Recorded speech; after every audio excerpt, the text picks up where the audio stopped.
Darling, please stay with me. I only wanna be by your side. You wanna leave, I wanna be the only one that's on your mind. Then the autumn leaves start falling, and I hope it's me you're calling. Darling, please let me be yours.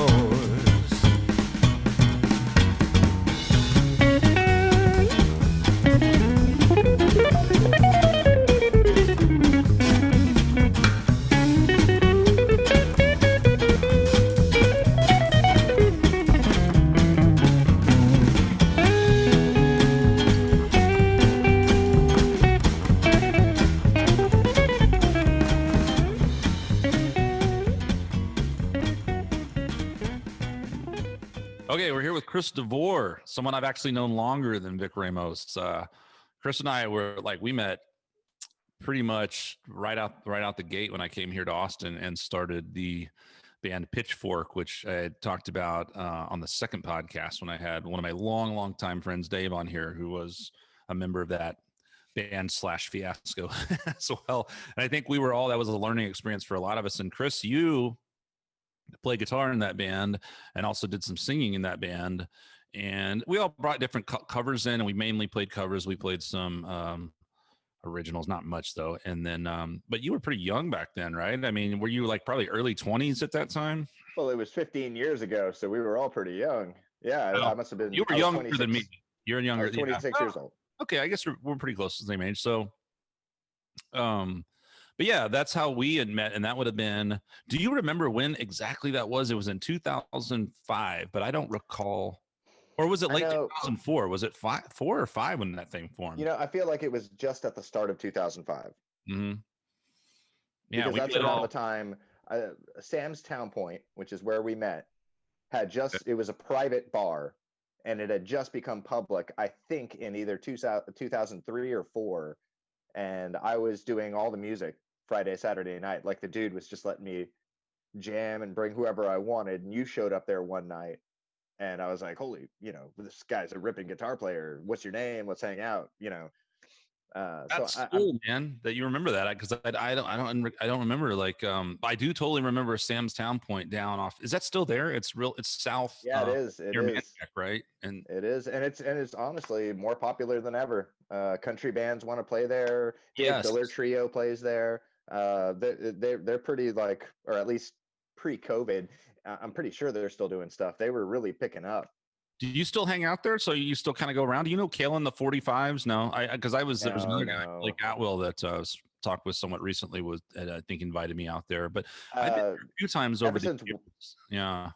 Ever since Wally died, who was the guy who ran the place back in early 2000s, I haven't really gone much. I've been, like, honestly 5 times in the last 10 years probably.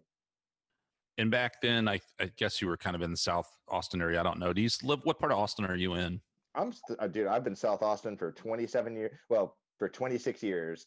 Because actually, when we met, I was living off Palmer with my girlfriend at the time, and that was the only year that I've ever lived outside of South Austin. Yuck. Yeah, Victor used to live up in that yeah, in Oklahoma as well.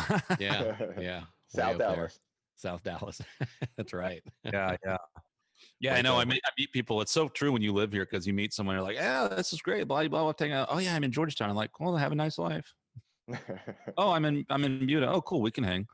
Yeah, it's such a weird, like, it's such a huge thing between North and South Austin, because it's just the traffic and dealing with getting up and down is like, well, fuck this. I don't want to deal with it. Yeah, but I mean, obviously meeting you there, and then we for many years. We'd run into each other at Bender, the bar down there on South First and 71 too. So I imagine of course you're a Southern guy. Well, that's cool, I also came to one of your first Good Rogering shows. That's right, you did. And I got your shirt. You gave me a shirt, which I still have somewhere. Excellent. So that was the rubber girl shirt, right? That was the if this cock's a rockin', don't come a knockin'. Okay, so that was our second shirt. I think we had the one before that, and the cock shirt's done quite. So that's 2 people on the podcast that have brought up the cock shirt. Well, kind of to talk about it, but Yeah, man, I remember that. And where to start? Just before we even got on here, we were talking about this microphone and stuff, and I had totally forgot that you did audio engineering stuff. I mean, obviously, you've been playing guitar forever, and you've done all kinds of gigs. You and I have even played some gigs. I've played with you a few times, doing sort of like swing, jazz standard. What do you? Well, first of all, just tell us a bit about you and what you do now. I was mentioning you on the other day on upcoming guests, and I was like, oh fuck. Karate Extraordinaire Wizard. I was like, oh God, what is it? It's a super long title. What is your moniker right now? That's it. The Karate Cowboy Guitar Wizard Extraordinaire. That's so awesome. Yes. Yes. And do you dress up when you play? I mean, I know you're the signature hat. You always wear that hat or a hat of that style. And then I've seen you in even like a cape and shit sometimes. Do you tend to like? I do have a cape. Okay. Tell us about that. How did that come about, that name? Okay. Honestly, so at Bender Bar, one of the door guys that worked there, I always wear really baggy pants. In fact, what I'm wearing right now are karate pants. They're very straight leg. They're like my comfort pants, and I wear them a lot. They're elastic waistband, baggy, straight leg. Yeah, I love that style of pant. And the door guy came to me one night, and he was like, "Man, you're some kind of karate cowboy." And I was like, what? He's like, dude, you just that cowboy hat and your karate pants. He's like, you're like a karate cowboy. And I was like, whoa, that's awesome. And thank you. That's awesome. So I kind of went with the name Karate Cowboy for a while. I'm in a chat, like a group chat with people from Bender. And I changed my name to Karate Cowboy, and everybody was like, dude, that's awesome. So one day I just decided, I do a variety of gigs. So for the more upbeat gigs that I play, because I do a lot of hotels, resorts, yeah, I mean, you're dining restaurants, you're steakhouses. You've been doing this for years and years. That's your gig. Sure. That's what you do. There's a lot of gigs where I wear a suit. I wear suits a lot, and they're really, I guess you could say, boring gigs. I loved what I do. I'm having fun, but they're very low key gigs. So for the more fun gigs that I play at breweries and some bars and as an opening act and things like that, I wanted to be something more exciting. So I guess I added on the Guitar Wizard Extraordinaire just to make it funny, Karate Cowboy Guitar Wizard Extraordinaire. Yeah, and I mean it's really cool, man, because I mean my dead brain couldn't remember the order of the words, but it's something you see and it sticks. Whether you put it all together as one, you're like that karate guy, the wizard karate guy. And I'm trying to work TKC into it, just the Karate Cowboy, because it's just the Karate Cowboy TKC. I'm trying to play with that as a. But it's funny, like I like the way it's kind of like something that just happened too, and you're like, wow, that's awesome, and it kind of became into this thing. The same thing happened with me years ago with Skunk. Like it kind of started as a joke, and the black and white. Like in fact, Pitchfork was where that first started, where Skunk Manhattan was born, and it's kind of cool the way those kind of things come around, and then become an identity, And so, how long has this moniker been a thing? Because it's pretty recent, right? Yeah, it is pretty recent. I've really been doing it for about maybe a year, maybe 10 months. Mm-hmm. I've really been kind of pushing it. Because, again, I've always had this really cold professional mentality, which has served me well for, resorts and restaurants and things like that, where I'm very focused on doing the job and doing it right and doing exactly what I say I'm going to do, and being, very kind of just strict, and so the last year to 10 months I've really kind of cut loose. I don't want to get off on a tangent here, but I just noticed the lamp behind you. I was thank you. I put that there on purpose. That's my decoration. It's one of those French ones, right? The fragile. Yes, it is fragile. It's a major award. My wife has not destroyed it yet, but she has been vacuuming around it lately. So its days may be numbered. I have to try to glue it together. I couldn't be sure, but late that night, I thought I heard the sound of taps in the backyard. I was going to say one thing, what you were saying about all these different kind of gigs, whether it be a corporate event, a steakhouse, bars, all kinds of things. Like I always liked your attitude and your mentality about like, I'm here to serve you. I'm the musician. I'm the entertainment. I love what I do. And it's true. I know you, you're passionate. You love to play. You've been doing this for years and years, and you're a professional musician that's played with in all kinds of situations, many, many solo gigs as well. And that's such a cool attitude. And I'll admit it's admirable. And it's something I think for musicians to always remember, you know, because it's really easy. And I've been guilty of it to sort of, you get caught up in your shit and why don't I get more attention? And I want to be this and I want to be that. And especially in this dopamine filled world that we live in now, where we're all just like dying for any, you know, let me show you my butthole so I can get some likes on Instagram kind of thing. It's like we're just, people crave attention so much. And it's like the idea that like you're not really like that, man. You go out and you play the gig, you do whatever the gig requires. You know, like you said, sometimes it's a cold, it's a very like, this is a professional thing, this is how, and other times it's a fun, your character, your thing, you're having a good time. But I think you have such a great attitude with music, like the attitude you should have with music, man. I think that's really cool, you know? Sure. You know, money has to do with it too. You know, if Well, of somebody course, is paying me, if the venue is paying me what I, you know, I'm very loyal to the agreement that people make. When you make an agreement with somebody, of course, that's very important and sacred to me. So if somebody is paying me the amount of money that I want, that I'm asking for, and we make that agreement, that, you know, of course I love what I play, but for the money, well, no, what really matters, what matters is showing up on time, dressing appropriately, being the right volume, taking care of the customers, doing what I love to do in a way that is respectful and true to the bargain that's been made. You know, that is the professional musician. Yeah. I don't have to sacrifice my love of music. You know, I don't have to play Green Day. I don't, you know, there's a lot of things I don't have to do that would make me upset. I love the way that you cited Green Day and then also upset in the same sense, because I'm so fucking on board with that. You know, we were just talking about on the last podcast, so I can't keep my damn mouth shut. And I'm just going to lose friends left and right. So Green Day fans, fuck you too. Can't stand them, never could. Anyway. Oh man. I bought Dookie when I was 16. Okay, but I was 16. Okay, I was 16, and then I've got a band called A Good Rogering, for God's sake. So I know I don't really have much of a leg to stand on, is that leg lamps in the background. But Dookie, their album's called Dookie. It's stupid. I'm sorry. I just don't like them. You know, I'll give credit. Like, they're catchy songs or whatever. But there's just something about a band.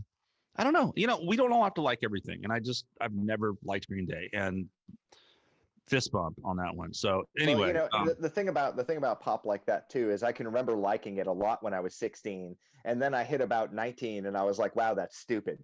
So, you know, it's interesting how I was young and it was cool, and then it had such a short shelf life. It didn't take me long before I was like, wow, that's terrible.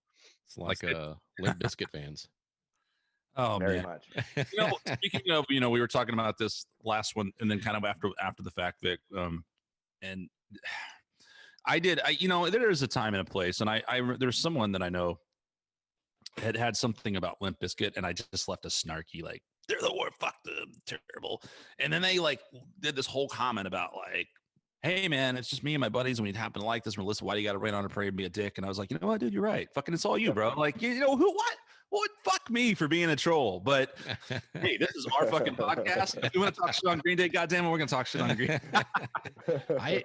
I don't really remember anything that they put out. I mean, I remember the album name Dookie, but I like no. What a legacy sticks out. Yeah, I mean, right? They're no Rush or Megadeth, so I can't really recall anything. I think they were most remembered for the lyrics, "Am I paranoid?" or blah blah blah, which is blah, blah, blah. That, you know what it is? That's why I never liked them. Well, first of all, like their first song, the first hit was about jacking off, and I don't know why I took such offense to that, since that's all I did back then. But for whatever reason. Why. Yeah, I don't know. Yeah, right. Like, how dare these guys talk? Disclosing secrets. That's they're drawing attention. They're drawing attention to it. I don't like that. Okay. But here's the thing: I didn't jerk off in a fake English accent. I've never understood. You're from America. Fuck you. What is with his voice? Thank you. That's why I don't like it. It's like when we come back to Dave Matthews. I feel like Dave Matthews sounds like a donkey being raped. The guy from Green Day sounds like he really wants to be English. I don't understand what's going on with that shit. Anyway. Sure. He was really emulating the punk that he liked and doing a terrible job of it. You know, well, he was. He wanted to be the Sex Pistols. I actually saw an interview with them once, and I was surprised. And we've talked about this. Like, I don't know if you're a Kiss fan. I have never understood like he's like Dimebag and all these great gurus, Eddie Van Halen. They all worship Kiss. I get the rock stardom that was appealing, especially when you're young. So I can get, but as a guitar player, it's like, dude, no, like Ace Frehley is not like Ace Frehley will tell you that. Like, oh, I'm Sue. No, dude, you play pentatonic scale. Stop, please. Like, you're not anything special. Like. Chris's face says that he likes Kiss, and I just insulted him. No, no, but Kiss is a really interesting phenom because musically, I don't care about Kiss at all. Musically, Kiss is nothing. You know, they're practically non-existent. I don't hate. Love Gun is a pretty funny song. You know, I get a kick out of Love Gun when I hear it. I do, and it gets stuck in my head sometimes. So they can certainly hook. You know, they can make a hook. Musically, they're kind of nothing, but they are such a show. They are. This is so interesting about me. They have everything that I didn't have a year ago that I want to have. I want to have a show and a personality and engagement, and I want to be funny and interesting and exciting. And I look to a band like Kiss for, you know, they are gods of that. Of the show. And I give you some other advice in terms of upping the ante with your live performances and singing. Actually, if you start using an English accent. So yeah, you're totally right. And it was always so weird because I had these guys that I idolize still to this day. Some of my favorite guitar players like Marty Friedman and Dimebag. Love Kiss, and I was like, I don't get it because they're not anything musically. But you're right, it was, especially with them all the way back in the 70s, it was really something like over the top that became right. They were the first glam rockers that I can think of, you know. So all these bands like Motley Crue and all those guys, and even Pantera and all these guys back in the day, the thing that led to glam metal seemingly that they were all imitating from their heroes Kiss, even though it wasn't about the musicality, I guess is what Billy Joe Armstrong was trying to do with the Sex Pistols. Sure. You know, Kiss transcends music. They are also like a cartoon and a TV show and a blockbuster movie. And you know, they're more than music. They're pure entertainment. Yeah. And when there is no piece of merchandise with that name on it that does not exist. None. Yeah. Lunchboxes. Coffins, sofa, everything. Yeah, coffin. They had a movie though, didn't they? That's right. Now that you mentioned that. We do episodes like it's a pop culture thing. It is total pop culture. So you're right about that. And I'll give them credit for that. I don't know where that came from, man. You really set us off with that Green Day comment, but well, it's like, do you like Gwar? You know, that's the thing is like, I get Gwar. I don't really know Gwar, so I don't have an opinion. And I think it's the kind of thing I used to maybe looked at and gone, this is dumb, but I get it. It's a shtick. It's a show. It's entertainment, you know?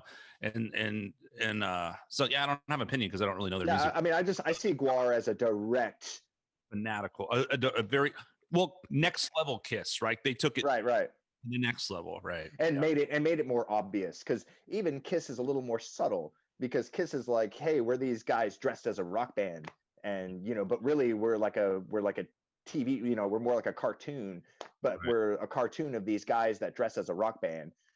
So the aspect in Kiss is a little more subtle, where Gwar is like obvious big monster show, you know. Yeah. This is already fun. Where the fuck were we? Like, you were asking about Karate Cowboy, and I said I was telling you that at least I don't have to play Green Day at my gigs. Right. Now, one thing about you is, you know, we played a lot of kind of classic rock and roll songs, and we're both huge David Gilmour fans and huge Pink Floyd fans. Oh yeah, favorite rock band of all time. And speaking of that, someone once said to me, Pink Floyd is not a band, they're a state of mind. I thought that was kind of cool, the way you kind of said what you just kind of said about Kiss. I went through that. Some people go through the Kiss phase. I never had the Kiss phase, but I do understand right. Talking about what it is. It's bigger. It transcends, right? It's not just another band. There's this whole big thing attached to it. And Pink Floyd is the same way. And I think it happened for me, right out of high school, maybe a little late in the game. And it was right when Division Bell had come out a little bit before that. And then I heard Dark Side from the Moon the first time and was smoking weed like crazy and watched Wizard of Oz and did all that. And I was just obsessed with fucking Pink Floyd, like just obsessed. And it's just like, it's bigger when you're in that kind of phase, especially it's bigger than just a band. There's some kind of like spiritual thing even with it. Right. And, but yeah, man, I mean, we're both huge on that. And obviously there's a bunch of rock bands we share a love of and played a bunch of those kind of tunes, but you're very much influenced by some of your other favorites, like John McLaughlin, a lot of sort of jazz and fusion type players. So tell us about some of your big influences. Well, first, I want to say, and I'll try to make this as fast as possible. The first time I heard Pink Floyd was Division Bell, and I hated them. I was like, this is crap. This is like, I said, this is old man, like old man new age music. And I was like, this sucks. I hate this. And then like a year later, I was working at a pizza joint and Dark Side of the Moon came on and I was like, this is fucking amazing, man. What is this? And they were like Pink Floyd. And I was like, no way. I was like, Pink Floyd is an old man, new age rock group. Like this is not Pink Floyd. And then my friend was like, here's a CD, here's a CD, here's a CD. Gave me, Wish You Were Here, Dark Side of the Moon, Wall, Part 1 and 2. He's like, go listen to all these. And it was over from then. And now my favorite album of all time is Division Bell. Division Bell is my favorite album of all rock albums. That's cool. I had a similar experience. I didn't hate it, but I was like, it's cool. But it struck me, especially as someone as a young teenager at that point, where I was just like, and like literally my friend one of my best friend who I've known my whole life, like was so lucky and I've seen Roger Waters a couple of times, which thank God. Oh my God, what an amazing fucking show. I saw him do The Wall here. I saw him do Dark. I mean, amazing. But my friend actually, his dad, was like, when Division Bell came out, he's like, holy shit, we're going to go see Floyd. We didn't know anything about him. He ended up going and came. So he actually got the Pink Floyd Division Bell experience. So I think that immediately will give you an appreciation just seeing that live, of course. Yeah. And I remember his dad had it, he was like the cool dad, listened to rock and roll and shit. And my dad had signed out and was like, nah, Satan. So, I just got that album on vinyl, actually. Oh, Division Bell? Yeah. I think one of my favorite songs off that album is Marooned. Yeah, I consider it kind of an intro, but I love it. Yeah. Is that the instrumental song on there? It's the instrumental. Yeah. Yeah. Okay. Yeah. Well, I remember when that album came out. So I always loved the intro track and the "What do you want from me?" That's a fucking song.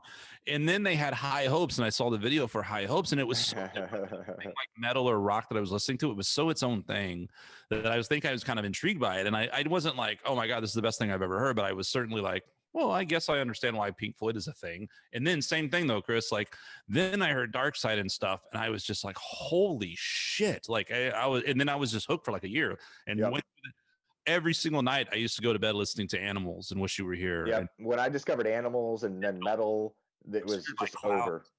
You're a bit, I don't want to say like an anomaly because I'm sure there's a lot of people that do love this album. It's certainly not one of the most popular albums. And I think you're a person though. You are one of the few people I think I met that you actually really like the Final Cut, right? I love the Final Cut. It's a much harder album to get into. I love it, dude. The Gunner's Dream, the Memorial Home, the Fletcher Memorial Home, dude. I love that album. I adore that album.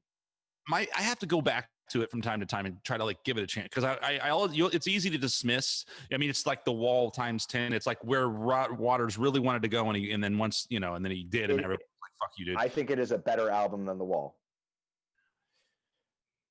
You're probably alone in that, or Maybe. here in the minority. It's probably not a popular thing to say, but I think it's reminiscent of The Wall and better. Yeah.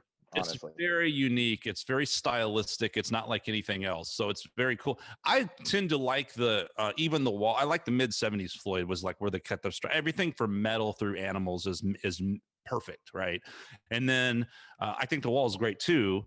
Final Cut. For me, I was never as into some of the Gilmore stuff. I mean, I love Gilmore. I actually really like a lot of his solo stuff. But I love all of his solo stuff. But like I would say like one of my and they're all good. So when I say least favorite, you got to take that with a grain of salt. But like, what was the Momentary Lapse of Reason, right? Still a great album, but to me, I would pick the older Floyd before that. You know what I mean? Yeah, I would too.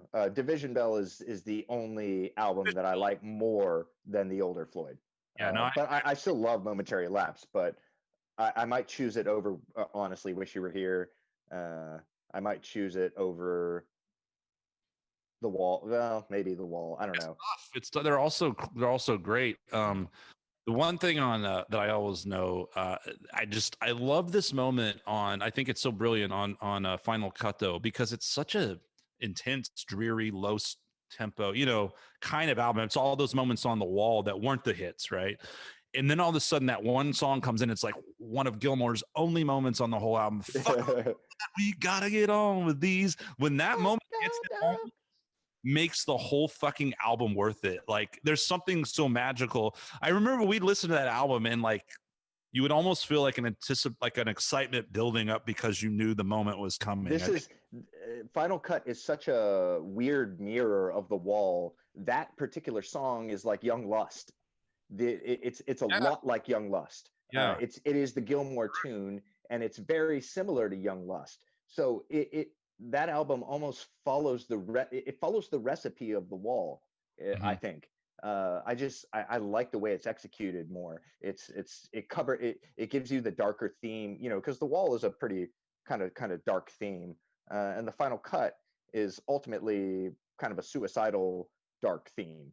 And I just think it's just darker and more well executed. And it's so much like The Wall. It's just crazy. I'm so glad you brought up that song in particular, because it is like the Young Lust of the album. Yeah, I think it is. Like it's one of those things like you have to really discipline yourself maybe to listen to it, because it's like I don't want to say a more mature, but it is. And you can almost look at it as like leftovers from The Wall, because I'm sure a lot of that stuff was written in the same time and there was a lot of stuff happening. But I think there's definitely, it's like you taking that level of intensity to the next level even is what that album did.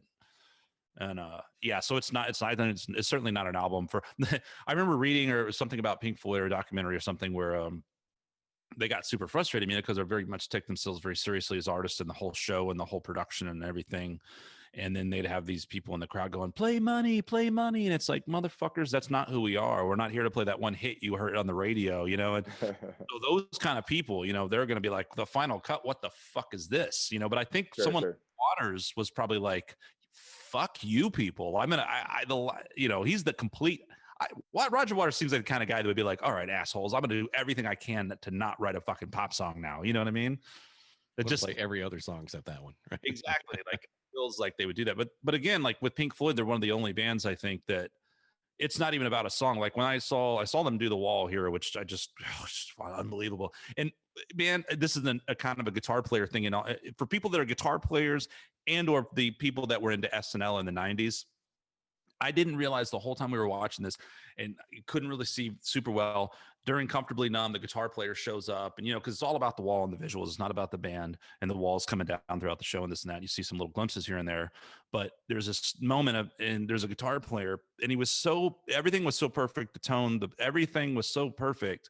I was like going, God damn it, is that fucking David Gilmour? It was so good. And at the end of the night, he introduced the band. Like everyone came out and they all bowed and he introduced, and it was fucking G.E. Smith on guitar. And I was just like, holy shit, it was so fucking cool, man. He had G.E. Smith touring with him playing The Wall. It was amazing. Well, Roger Waters really stuck it to Gilmour, because I'm pretty sure, so Pros and Cons of Hitchhiking was, I think, Eric Clapton on guitar. Really? Oh wow! I think so. And then Amused to Death was Jeff Beck on guitar. Yeah. The solo, the Roger Waters solo albums, had amazing guitar players on them. Like the Yardbirds, dude. So crazy, because Jeff Beck's a perfect example. Everybody, I mean, I think a lot of people know that name. I wouldn't say as huge as pop commercial at all. Obviously, is like Clapton. And for me, it took a long time for Jeff Beck to where I really got it. And then when I got it, man, I cannot. Jeff Beck is, I honestly don't even know a ton of his catalog, and I would still call him one of my favorite guitar players. His guitar playing is like so perfect. It's just insane. Like he's just so, the discipline behind his guitar playing is what I love. You know, He is so himself. same with Like, Gilmore. Yeah, there's nothing to prove, and it's you're listening to them, and everything is perfect. Nothing's ever. It's taken me a zillion years to get to a place where I can write a solo, and I got to play it until my fingers bleed, and try until I'm like, well, I feel like this is a good representation of me as a player. But it's not something that just spills out of me. I mean, I don't play guitar 12 hours a day, but you know what I mean. Like, whereas those guys, they pick up a guitar and it's like, well, and that's it. It's just magic. Like every fucking time they play, you know. I think a lot of guitar players, a lot of musicians focus on doing as many things as possible. I think there's this, I don't want to say immature, but kind of young idea that if you can't do everything, you're not a good musician. If you can't really do country and jazz and rock and shred and blues, if you can't do everything, then you're not a great musician. But I think musicians like Gilmore and Beck, they don't actually do a lot. They just do what they do extremely well, and they do it so uniquely and so with so much feeling and so much. They're so convincing with it. Because like if you think about Gilmore, he's playing a lot of the same licks, a lot of the on every song almost. But he does it so beautifully and melodically, and with the song, it doesn't matter. Always fits the song, always melodically, never anything to prove. And I think like some people, they just pick up an instrument and that just happens. And I think I've always had a reasonable sensibility, but like you just said, I'm still, it's always going to be that way. You're never going to be maybe satisfied, but I've let go of so much now where I can just be like accepting of kind of like who I am as a musician, what I play and how I play, and not feeling like I'm like, well, it's just, I'm never going to be Paul Gilbert. It just wasn't what I was. I suck ass at playing fast and picking, and it's just the way it is, and I could play till 12 hours, but I'm not going to do that. I don't want to. I clearly didn't want to do it enough to become that kind of guitar player. So you have to find yourself and be okay with that. And those are and those ultimately I think are our favorite players, because that's what gives a guitar player a personality and an individual, Sure. And then you can just kind of, decide, like some people love Yngwie, some people hate Yngwie, but he definitely has his thing. Same with Paul Gilbert. Yeah. Yngwie is a other topic where like I love Yngwie as a guitar player, maybe not so much as a musician or a song, like sitting and listening to Yngwie in my earbuds seems kind of annoying, but like watching, he's such a great player. His technique, like his fingers just barely, he's just like, and you can barely see his fingers move. Like his technique is so great and it's so fluid and effortless. Well, one thing about him too, and all these guys, like when you listen to whether it's Gilmore or Beck or who was I just thinking, Vi or Yngwie or Eddie Van Halen, not only there's stylistically, but the tone. Like Yngwie not only does this like and he was one of the pioneers of the just like neoclassical, just shred blistering fast stuff, but he does it on a fucking Strat, oftentimes on a net pickup. It's very like that's not normal. You know what I mean? Like normally you're like, oh, I'm going to play an Ibanez through this, but like he has a very, very signature sound.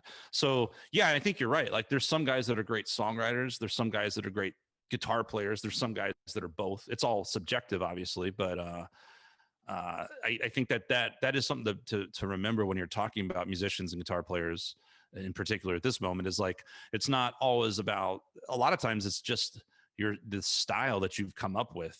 Someone can love it or hate it, but there's no denying like who you're fucking listening to. And you, when somebody is and this sounds maybe hokey, but when somebody is really in love with what they're doing, that's all that matters. Honestly. And I think I don't think Yngwie is doing something that comes unnatural to him. He's doing what he was meant to do and what he loves to do, and that makes it convincing, and that makes it worth listening to. That makes it respectable. I mean, that and that's why he has fans that demand that you say the J in his name.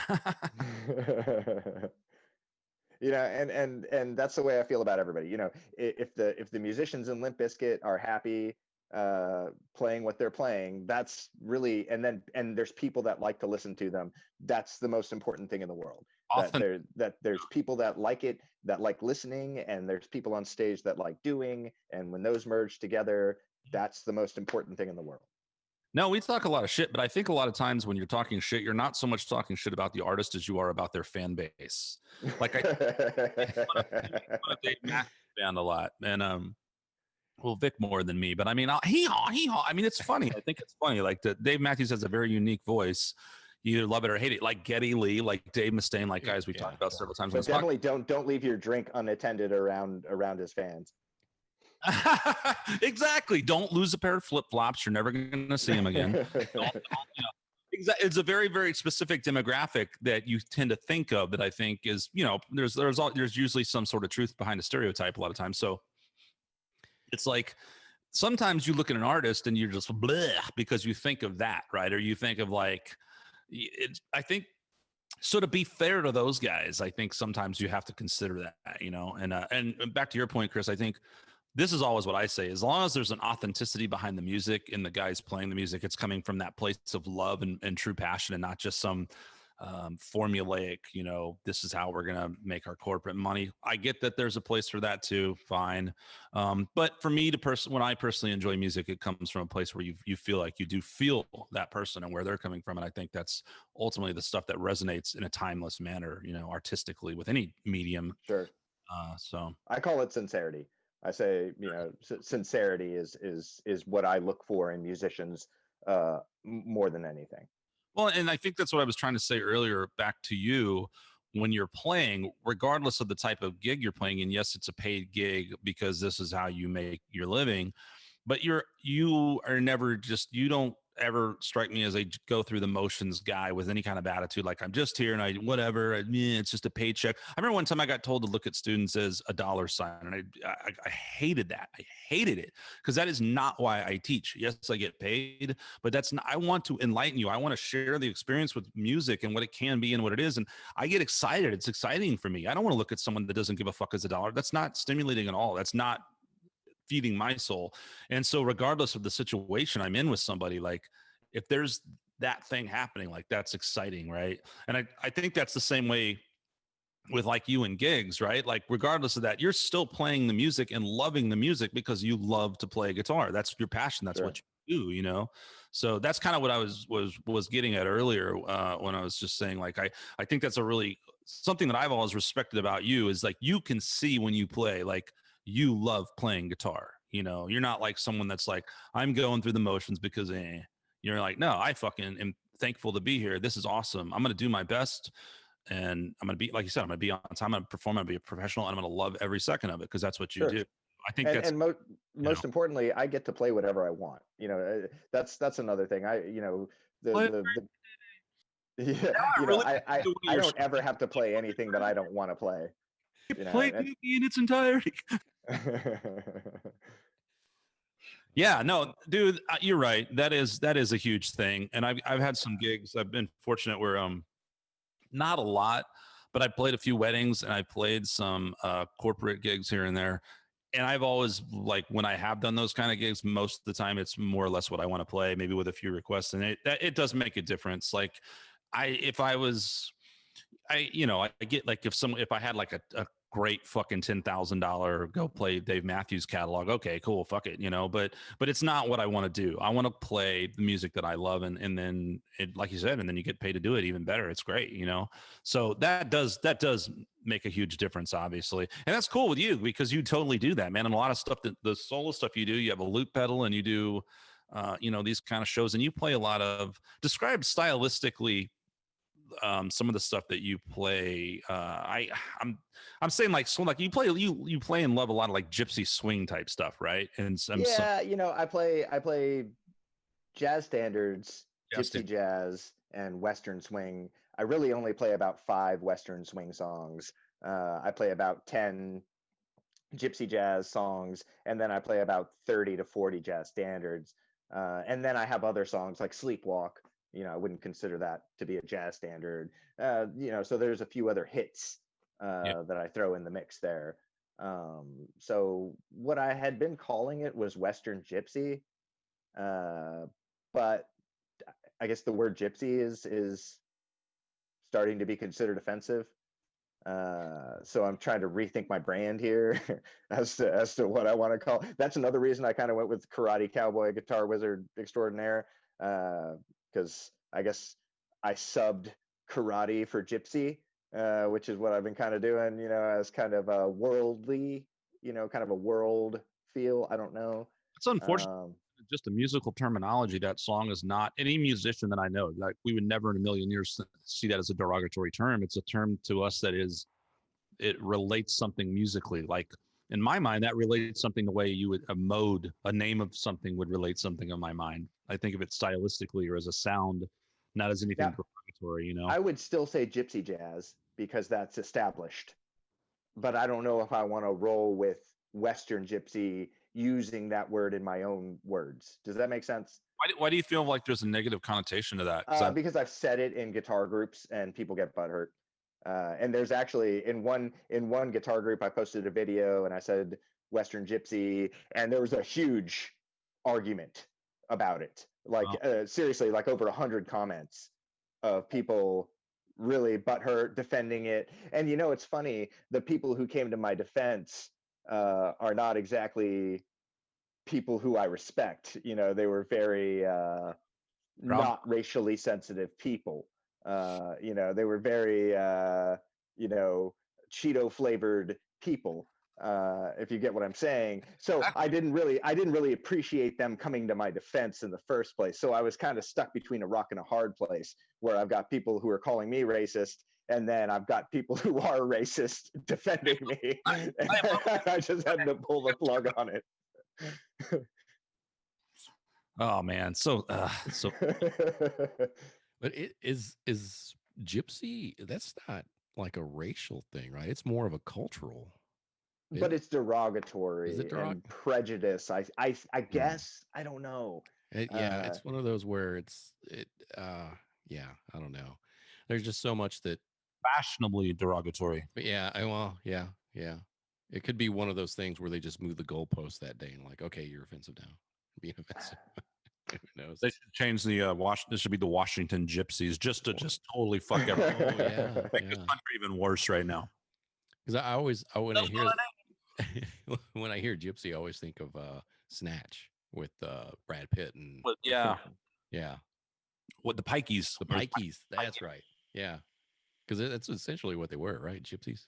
Yeah, gypsy. I feel like, well, at least in my mind, in that term, it's like a nomadic sort of person, right? Yes. Sure. Gypsies. Yeah. I think gypsies root from northern India. They were travelers from northern India who traveled all over Russia and eventually, in Siberia, and pushed their way west into Western Europe. So it's to my understanding a northern Indian influence kind of mix, a nomadic Indian people from India who traveled all over Europe, east and west. Yeah, and to the layman, right? And even myself, who's not someone that's like super immersed in that particular genre of music, if we're gonna use the word in that sense, like when I think of that, I think, what are some obvious things that pop in your head? Django, right? And you think, or you think Fleetwood Mac, Al Di Meola, maybe, or something, right? In the stylistic sense of some of that, right? What didn't he have it? What was that album? What's that song? Or is it an album, Gypsy something or other? Gypsy Fire. Yeah, so. Yeah, to me, it's something that just comes stylistically. So if I'm thinking of you, I always think like, like plays like gypsy swing, or I forget the word Western, which I think is a good word actually on some of that stuff, and jazz standards. And I mean, not obviously you play other things too, but I think a lot of the solo gigs, that's a lot of that type of stuff that you play, right? Sure. I just say swing music. I play a variety of swing and world music, I would say. Do people that swing both ways get offended with that title? When I negotiated the Perry Steakhouse gig, it was really interesting because I was at that point, I had a lot of gigs and I actually played it so cool. Like I kind of didn't, I wanted the gig because it is a very regular gig, and I loved the gig once I got it. Like it was an amazing gig. They wanted to hire me more than I was willing to do. Like I was literally like, look, I'll do, these days. I can't do all the days that you want me to do because I want to leave room for other gigs. So they were a great gig, and I love Perry's Steakhouse. They're awesome, treated me awesome, paid me great place to play. But when I negotiated the gig, I was so cool. Like my wife was in the car too. And this guy called me and he's like, "Hey, Chris, how you doing?" I'm like, good. He's like, So yeah, it's a 4 hour, 7 to 11 spot. He's like, so do you play any hits from the 50s and 60s? And I was like, not really. I forgot what his name was. I was like, not really, Greg. Not really. He's like, well, any more contemporary things? I was like, nope, not really, Greg. I don't really do that either. He's like, what about some hits by like bands like the Eagles? I was like, nope, never have, probably never will either. He's like, well, what do you do when people come to ask you for requests? And I'm like, well, I very politely tell them that I appreciate their interest in me, and coming to approach me, and that I appreciate them being there, and that I'm sorry and apologize and apologetic that I don't play that particular song, and he's like, great. He's like, let me call you back tomorrow at 10 a.m. And I was like, well, Greg, I don't really get up in the morning. I was like, can you call me after like 1 p.m.? He's like, I'm kind of busy in the afternoon. I'm like, well, Greg, 2 p.m. That's the best I can do. So like, I did everything wrong to get that gig. And then he called me back at 2:30 the next day, 2:30 p.m. And he was like, you know what, why don't you come out on Friday night? And I was like, Greg, I'd love to. There's something about a confident indifference that oftentimes works. And I think it can be equated. It can be that example fits in a lot of different scenarios. Like, I've found that before sometimes too, where if I'm really, it's something I think you learn as you, from years of being a musician and emailing people over this and that and get whatever gigs, radio, whoever. And it's just like, sometimes, hey, you can, a lot of times, I don't mean to sound derogatory, but you can kind of spot like a young band or artist or someone that's not real savvy in the business. And it's just this big bunch of I don't know, whatever, dude, I don't care. And I really this and I blah. And then I started getting, I've done it. Then I start going like this. Hey, can you do this? Hey, I want to do this. Hey. And then all of a sudden they respond. You're like, huh? I didn't even, what? Or like, it's a classic, like if you go out and you shower and you got a condom and you're all, no, yeah. I don't give a fuck. I hadn't showered in 2 days. You go out smelling like balls. You don't give a shit about it. All of a sudden, you go home with a girl. Like there's some desperation is the worst scent killer. Yeah. So I think you're kind of like, look, this is me. This is what I do. I think not being a jerk, but by kind of saying that, you're like, look, I'm not trying to pander and tell you shit you want to hear. This is just who I am. Take it or leave it. And the guy was like, well, all right, this guy actually clearly he had already seen my video demos. So right. He had already seen the demos. He already knew what he was getting. And I was just like, there it is. You want it? Like, if you do, don't call me in the morning, because I don't usually get up before noon. You were 2 days unshowered and he could sense it and he liked it. What a choice day too, man. Pork chop Fridays at Perry's. Oh man. Thank God I don't have to do the afternoons. You get free food. I'll tell you what, dude, my wife worked at Perry's for 2 years, and Pork Chop Fridays is hell day for anybody that works at Perry's. Friday is hell day because you're there from 9 a.m. to potentially 2 a.m. I'm not even kidding you. Like most people work at least 9 to 9, but most people work from about 9 to 11 p.m., 9 a.m. to 11 p.m. It's a hell day. So like when I stroll in there, I knew that. So like the first Friday that I played in, I'm strolling in there at 4. I'm bringing donuts for these people. I was like, the people that work here are exhausted. They've dealt with people all morning, like really cheap people too, that are coming for cheap pork chops. They don't want to tip a lot. They don't want to do, and I'm like, I got to treat these people amazing, because the coworkers, the people that work at the places where I play are my family. They're my team. That's another thing, is like the people that work at these places where I play are my team. I'm their team. They're my team. I got to do whatever I can to take care of them. That's great insight. The overall idea is like you want it to be pleasant for anyone that's there, so it's a collective thing. It's about the music, the vibes, the staff, people. It's always pissed. I mean, I get that people have a bad day. When someone's a bad server though, I'm like, fuck you, man, because you're putting a bad reflection on yourself. You're putting it on the business. You should always try to be professional in your job. You made me think of something I hadn't thought of a long time ago, man, with that whole restaurant thing. And it wasn't that brutal 9 to 9 or anything, but I used to work at Red Lobster, and when they had the all you can eat snow crabs, it was just like, would show up and everyone's just like, God damn it. Their hands would be like, peeling, our skin would be peeling off, Oh. opening up these damn steaming hot crabs all day. And it's just like, go home, you assholes, shit. Oh man. That was before my music days. We were like doing that job and get $6 an hour and be like, yeah. That's how you're conditioned. That's how you conditioned your hands. That's right. Yeah. Yeah. Cracking open lobsters. Or is it crabs? Who else have you played with? Snow crabs? Snow crabs. Yeah. I still need to Okay. answer the question that you asked me. What did You I asked me a question, and then I went off on my story about Pink Floyd. This was like 30 minutes ago. I went off on how Division Bell was the first album that I heard. Before that, you asked me what guitar players I. Oh. Well, and then I was like, I got to tell you about Pink Floyd. And I went, and we've been that's one down. we've been right? off the rails ever since then. So the first guitar player I ever heard who blew me away was George Benson. And I saw him on like BET or something. I was still I'm from Washington, D.C. area, basically. I've lived in Austin for 27 years, but I'm from Washington, D.C. area. So I was, the BET channel was like the big deal there. I watched it all the time. That was like the entertainment TV to watch. And it was George Benson. And I was completely blown away by George Benson. That was the first time I had already been playing violin for probably 4 or 5 years. I thought guitar was dumb. I didn't think it was a real instrument.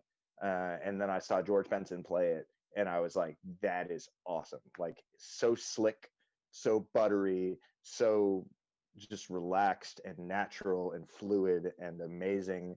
That's something I wanted to touch on too, is when it comes to performance, that natural fluidity and effortlessness is perhaps one of the most important things to me. When I was young, I liked Janis Joplin a lot because she was very extreme and pushing and extreme. But now it almost hurts me to, and this is probably not a popular thing to say, but it hurts me to listen to Janis Joplin because it is not effortless. It is not clean or natural. It is so bottled and forced. Singing, right? Or are you talking about the performance or the actual sort of technique? Her actual singing, her actual technique of singing, how hard she's pushing and screaming and kind of funneling the voice. It sounds, it makes me feel strained. It makes me feel, it's the opposite of George Benson, where when I see George Benson play, he's just floating, he's just, or when you see an Indian, like one of those Indian vocalists, I don't know if you ever watch that kind of stuff.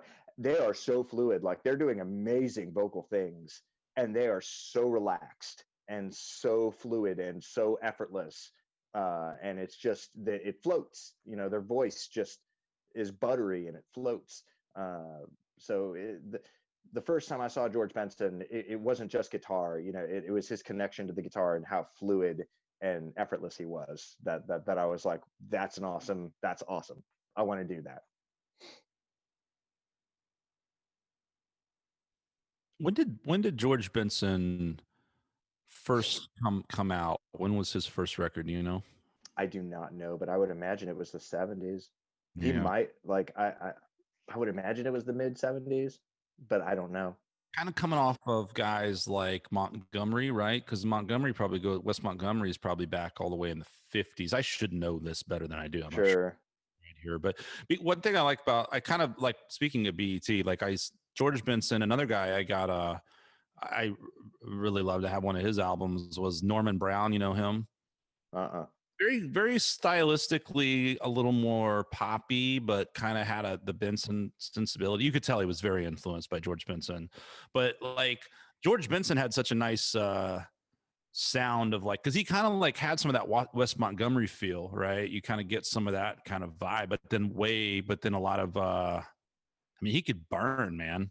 I say this past tense, but like, yeah, the guy burns, like oh yeah.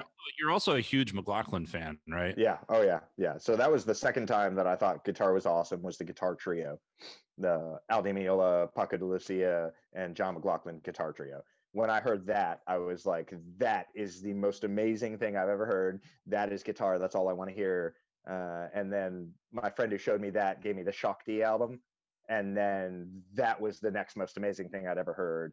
And to this day is just that the Shock D John McLaughlin stuff was one of the most important things I ever heard, because I'm still very into kind of Indian style. Because again, gypsy music, as I learned it from the Russian gypsy guy that I played with, as I learned it, there's the French gypsy, Django Reinhardt, and then there's these kind of Turkish, Eastern European gypsy kind of styles, right? And then there's like an Indian kind of original gypsy. There's a connection between Indian music and gypsy music. It's very. But you can see, you can make that, like, I can draw that line and see that, like, that's it's like anything else, things kind of come out of a region and then they all develop in their own, Sure. in other regions. But I wouldn't have, it's one of those things I wouldn't have really like put my finger on that without you saying that. And then you think about it and you're like, I can kind of see that similarity there for sure. Sure, and you can see how it changes. You can, if you listen to some Indian music and then listen to some Hungarian or Eastern European or Russian gypsy music, and then go back and listen to Django Reinhardt, you can hear how the music moves from east to west, like almost pretty exclusively, how it changes, how it stays kind of the same and changes per region as it moves west across Europe. When you mentioned the Russian, so you're talking about Z, known as Z. What's Z's name? Zhenya. From Russia, yeah. Where exactly? Yep. He's a Cold War guy, man. Funny story on Z, Victor. He was neighbors with PJ. Lived in the same apartment complex here. I remember going to PJ's and seeing Z's famous Flying Belinka Brothers van parked there, and I was like, "What the fuck?" And he's like, "Oh yeah, he lives upstairs or something." But yeah, you played with him. In fact, you and we played together in 2005 in Pitchfork, and then we didn't see each other again for quite a while. And maybe I don't remember what year it was, 2009, 10. Who knows? We ran into each other later at a party. I remember we ran into each other. We were shooting the shit, and there was a bonfire. I just remember that. I don't know if you remember that. And then and I think that's when you were playing with. When was your tenure? From about 2009 to 2012. Okay, I did a solid little over 3 years with them. Yeah, so it was somewhere in there, and then I went a couple of gigs that you played with them. I think maybe at Ruta Maya, and there was what's that Mediterranean restaurant up there? Ferris. Yeah. I think I saw you guys there one time too. So Ferris, who likes Ferris a lot is Eric Johnson. And really? Eric Johnson came to he showed up one night. He didn't come because we were there, but he showed up. He really was just taken by the weird, we had the giant bass balalaika, we had the prima balalaika, the little one, this weird music. He was really into it. I actually left early and they all took pictures with him, and I missed it because I was like, I needed to go drink. So I missed it, but he came back a couple times. Then he came back because he knew we were going to be there to see the weirdness that we were. I can definitely see Eric Johnson liking that because he seems like just an absolute music lover who's a fan of all kinds of things and really open-minded and into different things. Like, it makes sense to me that he would dig. He's the gentlest man I've ever met. Oh, dude, he is so gentle. Like, his everything is so delicate. Like, when I take his hand, I feel like I could squeeze it like a fruit and just to juice it into my hand. Like, it's so weird. If Arnold so delicate shook hands with Eric Johnson would just crumble to pieces. Like, even like if Arnold went like this to Eric Johnson, he would just fall. Like, no, I had the same thing when I was probably late teens or maybe 20 years old. I'd been playing guitar for a few years in high school, and I saw them. They played at College Station. I went and I had my this old Washburn, which I still have. I haven't played in years, and I used to get it signed. So I have a handful of signatures of various people on there. And so I went. I brought it, and then I went to their tour bus and was hanging around waiting with people. And he came out, and so I had him sign the guitar. And he got super excited for a brief moment because he saw a C. It was Chris. God, for God's sake, I can't. What is his name? Oh, come on, man. Now that you're here, Chris DeVore is the only thing popping in my Chris Duarte, which is a great guy. Chris Duarte is just such a great player, and he's a really. I always like Chris Duarte a lot. But anyway, so but Eric Johnson saw it and he was like, "Oh, is that Chet Atkins?" I was like, "Oh, it's Chris Duarte." And he was actually like, under the weather that night too, so he was even more frail than usual. And I was like, "Well, anyway, just fanboy." Mr. Johnson, whatever. And like, yeah, total dead fish, you know, like, I mean, he is like just a gentle soul, and he seems like he'd probably be the nicest guy in the world. When I used to work at, Yeah, dude, he is so nice. Like yeah, his, so I used to work over in the school in the Westlake area, and apparently he had a studio right down the road. And everybody else that worked at that goddamn school would see him at like the Starbucks or someplace. They'd all like, oh, I ran into Eric Johnson again, and I'm like, I never this guy like the Starbucks that was right behind it, like in a yeah. So shopping I don't know if he had a studio or something or work. There was something going on there. Like Wow. Keenan and all those guys, they would always be like, oh yeah, I ran into Eric Johnson, you know. And I was gonna say he pulled a glaze on you, man. He's like, oh, I thought that was a Les Paul. It's only an Epiphone. yeah. Where were we?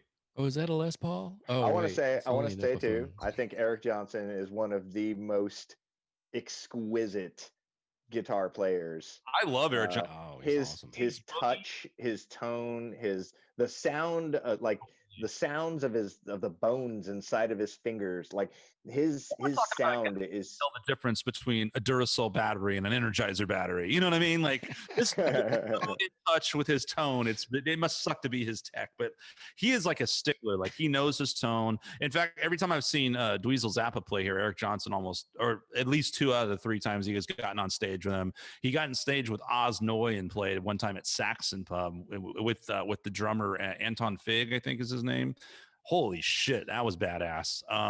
Yeah, I mean the guy is super in tune, clearly. And speaking of styles, I mean that guy came out with has a style. His tone is like no one else's tone. And again, he doesn't do a lot of licks. Like he has got a stockpile, but it's tasteful. It's melodic. Right. He does it so great.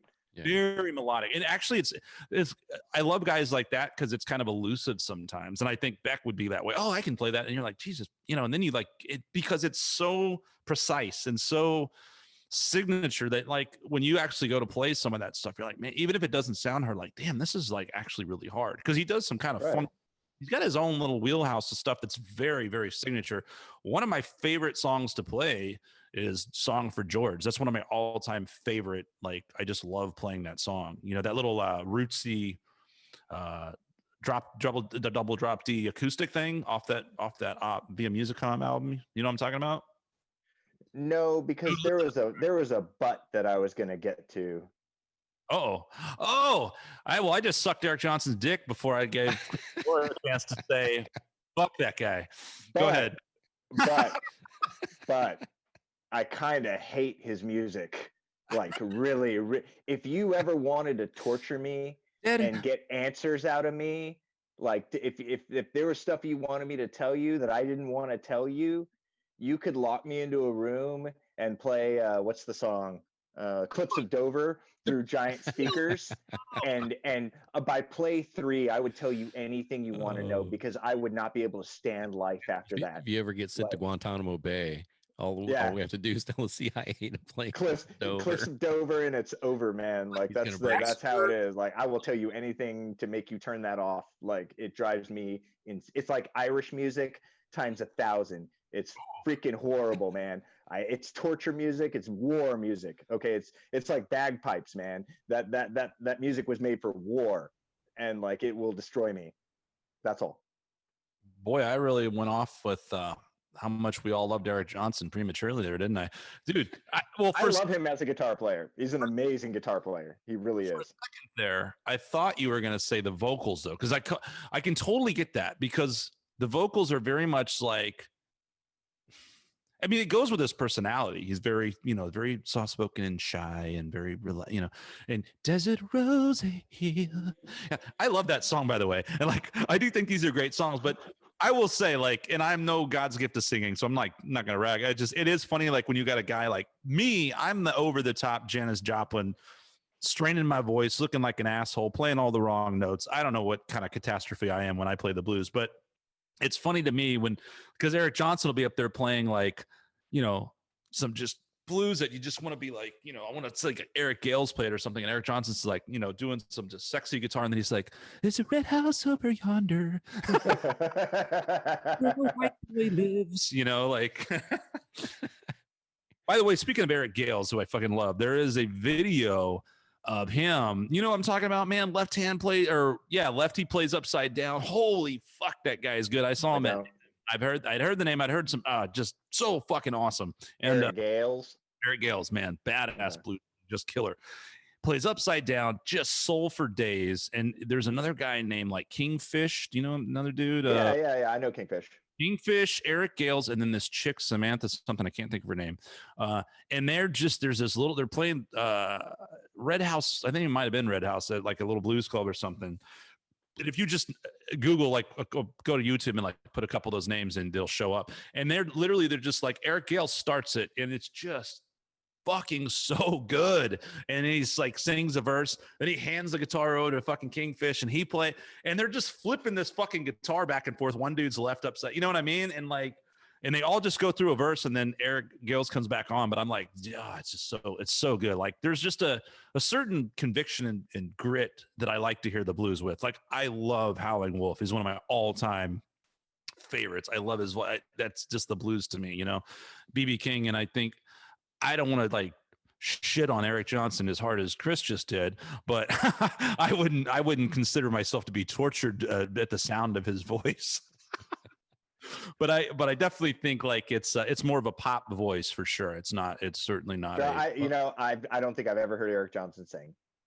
Yeah, oh man, Doors. Yeah, the instrumental, right? Close Doors. Yeah, oh yeah. Well, a lot of it's about half of his catalog probably instrumental.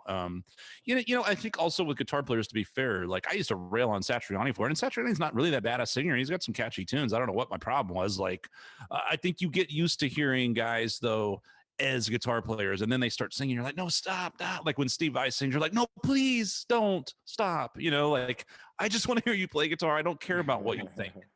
Steve Vai, by the way, is not. I have found that guy to be beyond a guitar player and a phenomenal musician. Like I look at that guy as like a fucking Zen master, or like who were we talking with that was talking about yogi? Justin James Bridges, the yogis and shaman.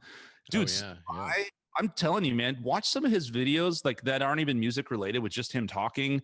That dude is so deep and so spiritual. Like it can be like, he doesn't annoy me personally. Like sometimes back, like Santana, I don't know what it is with Santana, why he annoys me. Not as a guitar player, but he'll be like, in the guitar, in the spirit. I'm like, shut up, man. Like you're annoying me. But for some reason, Steve Vai will just go into this. The way he talks about music, I think he's so dead on. Like I get inspired. Like I get more inspiration. Not that I don't love his playing, but from his views and his philosophy of music and of life as much as I do from his playing. In that sense, I really recommend that guy. I don't see him as a shredder at all. I see him as like a shaman. Yeah, I don't see him as a shredder. I saw a meme the other day and I thought about him though. It said, if you play in Lydian all the time, then you're probably not as good a guitar player as you think you are. And I was like, oh. If you play all the time, then you started playing guitar in 1989. Like, yeah. Like in a I was like, then you are Steve Vai fan, is what you are, bro. Man, like that is, yeah. To me though, that's how I learned the modes were those were the guru guys, that were happening in the late 80s, early 90s in the instrumental guitar world. And like, it really, even if you didn't really know what you were doing, it's like those modal sounds they're very identifiable, and so sure. Absolutely. You're right. You hear that and you're like, Steve Vai. I mean, how cool is that though? When someone's like, Steve Vai's got, it's so, you hear Lydian and you hear a certain, it's a funny meme, because the sound of Lydian is the sound of virtuoso guitar, victory rock, whatever you want to call it. Kind of, it is that sound. If you hear harmonic minor, Yngwie, right? If you hear Lydian, Steve Vai, right? If you hear song, mix it, you hear it's Satriani, so there's definitely something to be said. If you hear Dorian, right? Gilmore. Well, Gilmore is a Lydian guy too, though. Boy, we're getting not nerd. Yeah, Gilmore is a minor pentatonic guy, man. He is a straight. I don't even think he delves into Dorian even that much, honestly. Maybe, well, I guess more of a Dorian is Greg Howe and the fusion guys. The Dorian sound. Universal though. That's what's so cool about it. It's Dorian, I think, is like, it's used everywhere, right? Pop, jazz, blues, and it's like you can really shove it up, here's Dorian for you, or you can be a little more subtle about it. But it's like, it's because it's based on that. What I learned with modes is it's really the progression that pushes it, right? It's not so much about I'm playing, it's about what's happening. Like if you're playing a minor 1 to a major 4, that's Dorian, right? So that sound, when I say that for Pink Floyd, that is those long vamps they would do. In fact, it's interesting when you listen to stuff like Atom Heart Mother, and they have these long vamps of like G minor to C7 or something. And then that same thing comes up a few years later on Wish You Were Here, on Shine On You Crazy Diamond, just a much more maybe refined, like mature version of it or something. But I think from a progression standpoint, Floyd is very 70s. Floyd has got a lot of Dorian, but Gilmour kind of, when he gets into those dreamy zones, like to me, that's right. As a musician and speaking in that terminology, you think like Lydian is kind of your dreamy music, or maybe your hero music, right? Mixolydian's your fun summer music, or your country. Like, do you think in those terms at all? What do you think? I don't. I try to use the modes in ways that blend into my style. So. In your ending, Lydian, I think of Lydian as like as a more diminished mode, because if I play straight Lydian, if I just play the scale, then yes, it has that kind of victory, uplifting guitar virtuoso sound. But if I break, there's the melodic minor mode that's kind of a mix between Mixolydian and Lydian. So it has the sharp 4, but it also has the flat 7 instead of the natural 7. Favorite modes, man. I love using that on a 4-chord and a blues. Like Dorian sharp 4. I think it's Dorian sharp 4. Is Lydian sharp 4, literally, or it's called no, not Lydian. Lydian flat 7. There's a name there. I can't remember. I don't. Lydian dominant. That's what they call it. Lydian dominant. That's what it is. Is it Lydian dominant? That's it. That's the one. Yeah. Okay. Yeah. That it has a flat 7. Uh-huh. It's Lydian with a flat 7. Right. Okay. Yeah. How do we get So like I was about to step in and correct you guys there. Yeah. Right. Also, if I use Lydian, it's almost in a sarcastic kind of way, if I want to, just like somebody would, play da da da da da da da da da, it kind of incorporate familiar melodies into their solos. If I feel like incorporating something contemporary into my solo, then I might play a straight Lydian line. So people are like, whoa, just to catch someone's ear for a second. Right. I think that's the difference too. Nowadays, if I play, I'm thinking more about the notes, right? And I'm kind of like, well, I'm just trying to accomplish like an emotion or something, right? And I'm following a melody. There's usually a melodic something within the weaving throughout. I use Flash to try to like, it's climactic. Like I always like Marty Friedman is such a great composer in my opinion as a soloist, because he always kind of starts somewhere and then takes it. There's always an idea and a move. It's not just random, right? And it climaxes and it's that kind of thing. Or Slash. I mean, I always love these melodic players like that in the rock world. But like, I think so using modal notes more in that sense, like you said, for a particular effect. Whereas once upon a time, I would very much be like, you learn a pattern and you're like, I'm playing Mixolydian because you're playing a pattern up and down. But really, in of itself, that's not anything really. I mean, it's more about like how it's reacting to the chords, that, or at least that's the way I kind of think of it and talk about it these days. I think is just like, how are you reacting to, back to John McLaughlin? This has always been something I found humorous, actually. When I started playing, I got the Guitar Handbook, which is a great book. Did you ever have that? Did you ever see that book? Okay. No, everybody when I was young had the Guitar Grimoire, and I hated that book. Oh, I hate that thing. Here's I hated it. Patterns and scales, and I hated that book. The Guitar Handbook was interesting because it had a little thing in the beginning where it talked about, and for someone like me who was a young guitar player who, of course, knew Metallica and Guns N' Roses and some rock guys, but it had a I'd say maybe 20-ish guitar players in the very beginning of the book there, where it just had a 1-page write up, talked about them and shit like that. It was kind of interesting. And then it talked about theory. It had chord stuff, technique. It had electronics. I mean, it went through all kinds of stuff. It was a really clear, it's a really good book for someone aspiring to learn. It's a very nice basis of knowledge, right? And where was I going with this? Oh, and so with the write-ups, the synopsis of these guys in the beginning, it was like, of course, Van Halen and Zappa and various guys, Django, some blues dudes, and one of the guys in there was John McLaughlin. And John McLaughlin, in typical jazz fashion, where you just want to slap some fucking jazz guy because they're like, I don't know what I'm doing. And well, this was the opposite of that, but like he was McLaughlin was like, there was this quote, like they would have quotes from each of these guys, and one was like, yeah, I mean, you know, it's really not that hard. Like you just like you have to know like how does a flat 5 sound against a B flat 7 sharp 5 flat 9 blah blah. It was some absurd chord that he cited, right? And then he was like, it's really not that hard. You just have to be willing to apply yourself a little bit. And I'm like, what? He came out with an instructional video called "This Is How I Do It." Have you ever seen that? No, but that I understand that.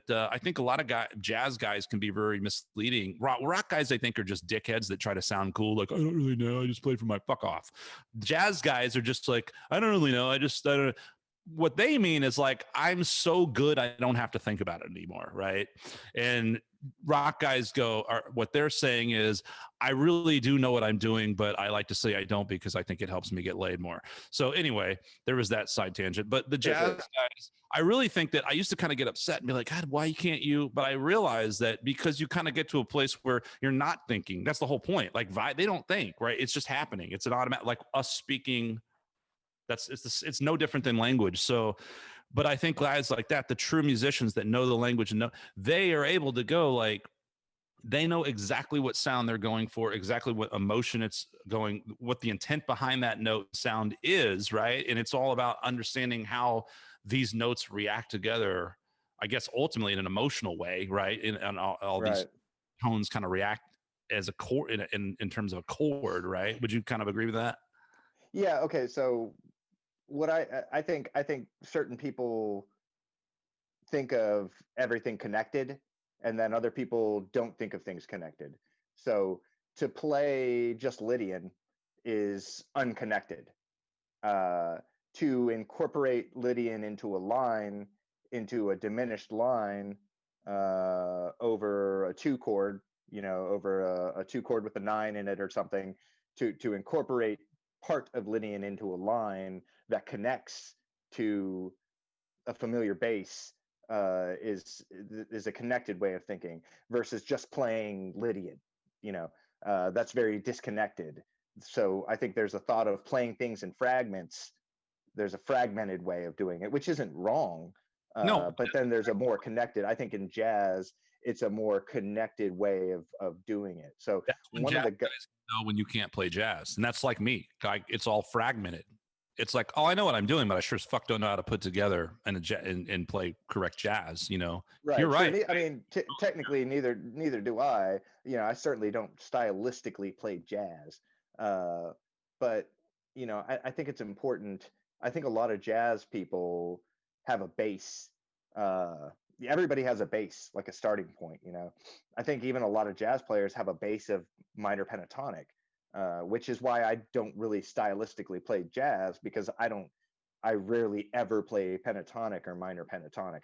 I've barely ever done that. I started with violin, so my bass is major. Everything to me is major. Dorian is major. Melodic minor is absolutely major. Everything connects to major. Lydian is major. Everything is major. I see the whole guitar. I see everything as the major scale and the notes in between it.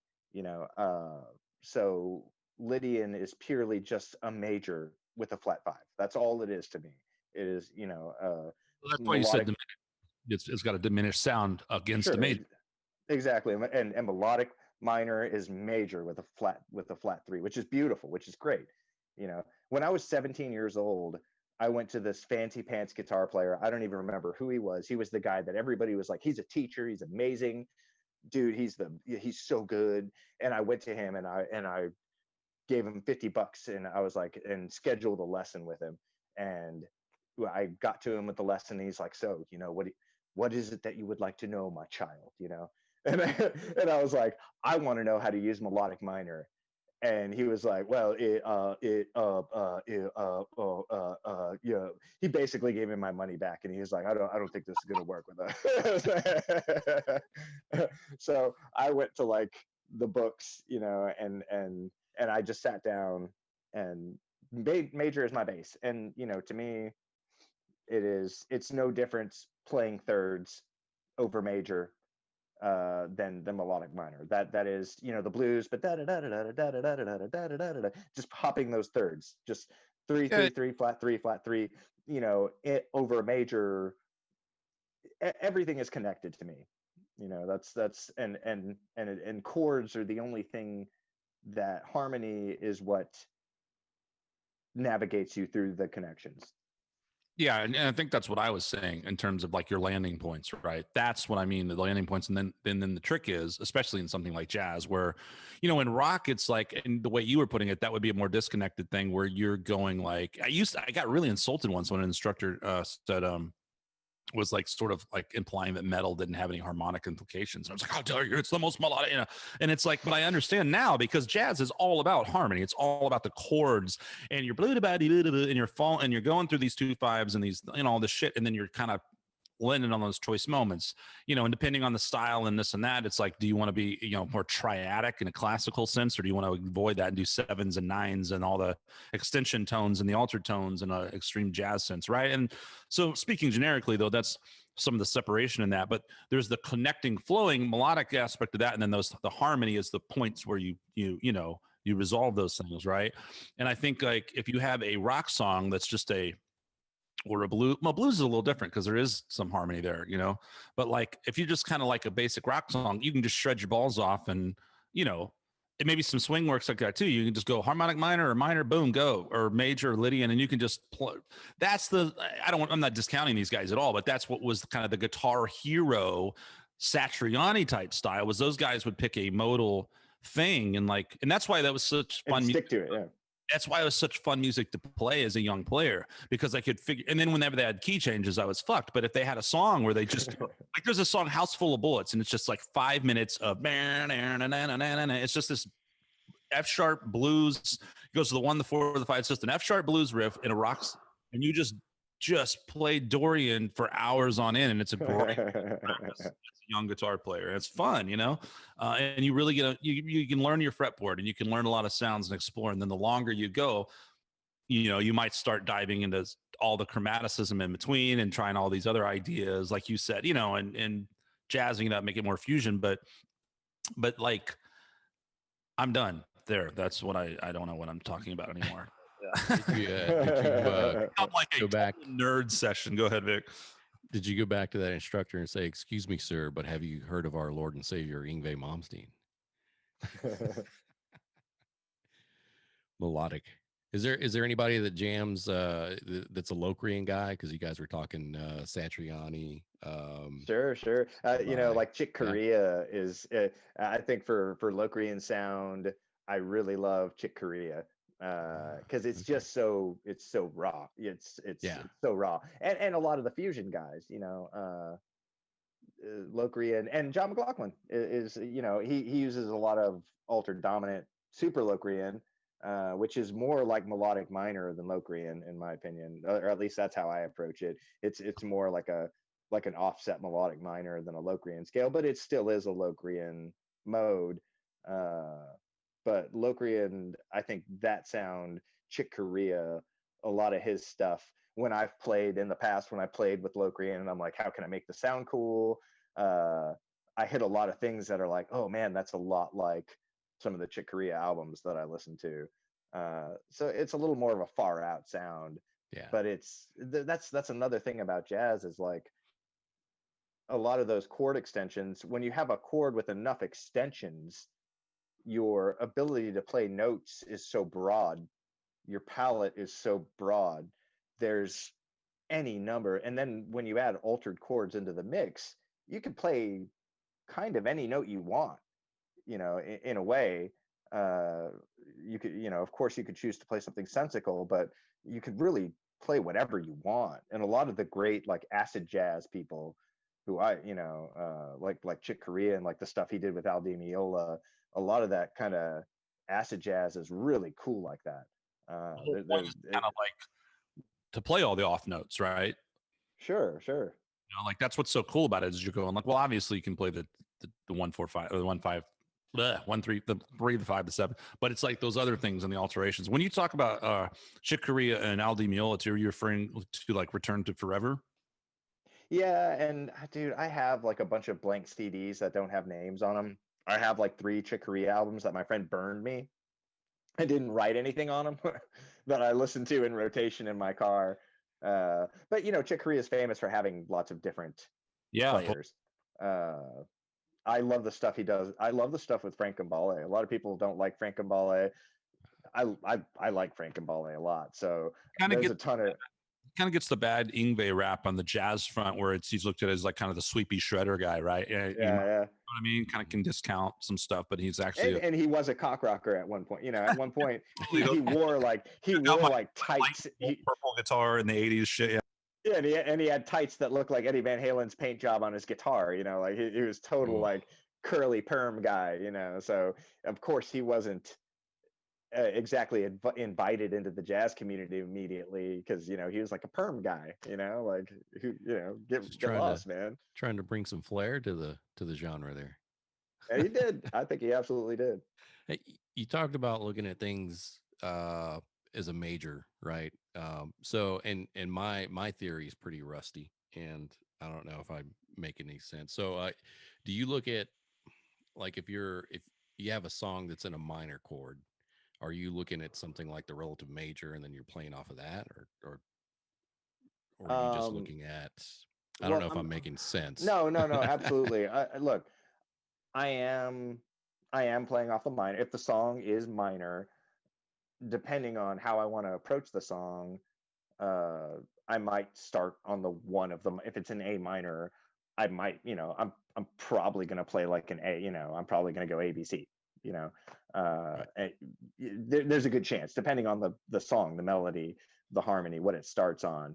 But as far as how all the modes connect together, major is the base of all those. So of learning all the modal positions, and this is like I've been kind of new to teaching lately. I've started teaching because of the pandemic.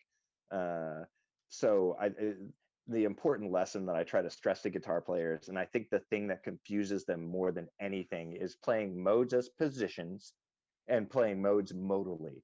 I try to reinforce, and these are my own words. I don't, I disclaimer people like this isn't, I don't think these words are real, but the positions of the mode. So obviously if you're playing major, playing the Locrian position is incredibly easy. If you're playing, you know what I mean? Does that make sense? You're not playing A Locrian, you're playing G sharp Locrian, right? Yep. That is incredibly easy to do over A major. So the Locrian position of the scale versus playing the scale as that mode is an important thing that I stress. So again, my basis in major, I play Locrian position constantly. When I'm playing major, I start on the leading tone, the natural 7. Right. I use that all the time. Just as I might use a flat 7, or especially in minor, I like to use a 5 a lot. I start on a 5 a lot, and kind of work my way around position wise. Gotcha. That way. With you talking about positions, that takes me way back to when I started playing, and I was very much a position player, and that's what I meant about kind of ripping around the neck and one over one, right, modal sound that's coming from the progression or whatever. But it's interesting you say that, because I don't know. I mean, there's so many different ways to think when you're playing. But yeah, I always like in terms of position wise in Locrian, I don't think I do that much. And it's really interesting to hear you say that you approach that over a major set. I'm going to try that, because I do that all the time back to melodic minor. I do that with melodic minor situations, because then it's the super Locrian, it's the altered scale. So that's I approach that scale a lot of times from that 7, right? And you do the same thing with the major scale, approaching it from the right below the tonic. Right. Yep. Yeah. So you're talking about like super Locrian within the position of minor. Yeah, and just starting right. Visualizing it from the 7 kind of as a start. Yeah. Right. Sure. When No, do and you that's definitely one of my favorite melodic minor arpeggios would be like that, starting on the leading tone, just like a major arpeggio that I would use. Because, again, that is one of my fallback. That's one of my signature things that I use a lot is playing major from the leading tone. So melodic minor, again, being a mostly major scale to me, taking it from the leading tone is a natural thing for me to do that blends with my style. Very close, because there's only that's the thing with anything, with any we use the language to talk about it in these modal terms and whatnot, but everything is just one half step, right? As you're in a whole new universe. And so if you know that and you're like, boom, I'm playing what I've already played and I know where my threes are. I mean, that's the thing, right? And then you're just altering those threes and now you're in a new world. But it doesn't require, that's kind of like, I think you kind of got to learn that. It can seem real intimidating. And when you start to see things in the terms like you're talking about, it's like, once you know these basic things, you're just manipulating what you already know. You're not learning a bunch of new shit. I hate like that grimoire, whatever the hell it's called. And yeah, this stupid thing called exotic scales. And it's like for all these just pages of nonsense. And you're like, oh, the Mongolian jack off, whatever, sharp four scale. That's what the rest of us in the universe or in the Western language of music call the minor pentatonic scale. You know what I mean? Like it's all just like a bunch of crap that it's like, and I'm not saying that these names don't exist for reasons because of other cultures that use their scales and stuff, but I don't think you need to have an absurd amount of like all that terminology. You basically can just be like, yeah, I'm playing a major scale and I'm just choosing to tweak this note right now, which kind of comes back to how you want to react things with your landing points or your chords, Hey, let's go back to Z for a minute, man. When you were playing with Z, because he's such a great player, like entertainer, guitarist, singer, accordion. I mean, I'm sure that guy plays all kinds of things, and he's been through several roster changes and that. But you never played in that band with Aaron Russell, did you? You guys weren't in that. No, band. I didn't. He came after me. Right. Okay. Because I mean, for the 3 years I was in that band, we went through 4 bass players and like a bus full of drummers. A lot of them were revolving, and then some of them just didn't work well. Z and Sergey weren't the easiest guys to get along with. Z's very intense. I have a lot of respect for him, but he definitely. I remember the one time jamming with you guys, and he was very like, no bullshit. Let's play music. Yeah, player, man. What'd you learn out of that experience? I'm sure you got some. Oh, a lot, man. That's one of the best experiences that ever happened to me because it opened me up to a bunch of stuff that I had no idea existed. So I'm very grateful to that experience. I'm grateful both musically and business wise, right? Yes, exactly. Showing me how to get gigs in restaurants. Absolutely.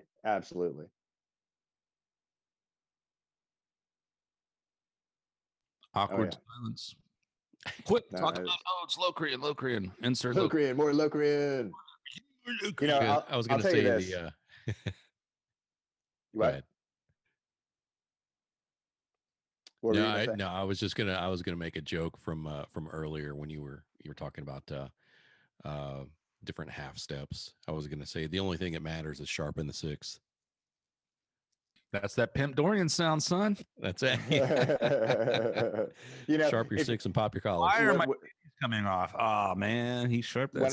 When I want to use modes that I don't normally use, I break them into 2 note per string patterns, and then 2 note per string patterns that connect.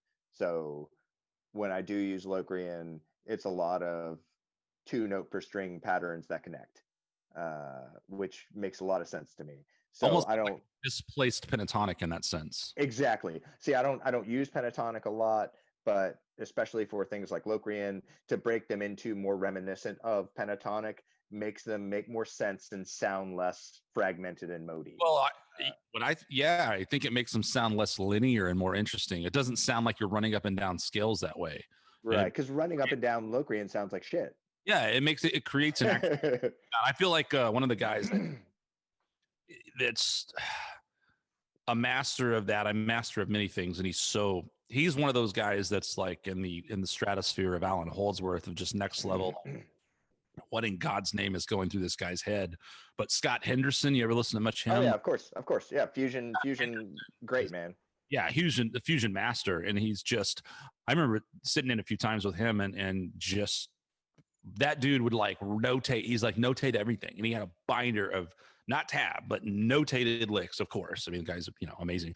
But he does that a lot where he uses, and it actually takes some work. It's a hard thing to get to sound not horrible when you sort of, you're in this key, but you're going to literally go to another pen. If you're playing in the key of C, of course you can play the relative minor A, right? But you can also play D, right? Which is another minor within that, but it's still going to sound, you're going to get different tones, which are going to ultimately be extensions of C or A or whatever, right?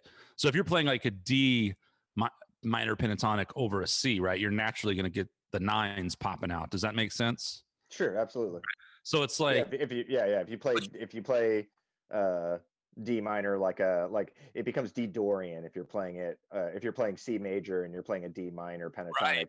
You're But basically playing like a Dorian. Exactly, but not doing it as the full 7-note scale, doing more of a pentatonic, which really gives you choice notes, which I think you have to become more intentional, right? It doesn't sound like you're running them down scale. It's like you're really hearing this particular tone and it just kind of broadens it. It makes it a little more interesting and a little more, what's the term I'm looking for? Anyway, I think just based on some videos I watched of him, and I'm speaking pretty generically because I don't know Henderson's catalog. I just know he's a beast and he's got a very unique style.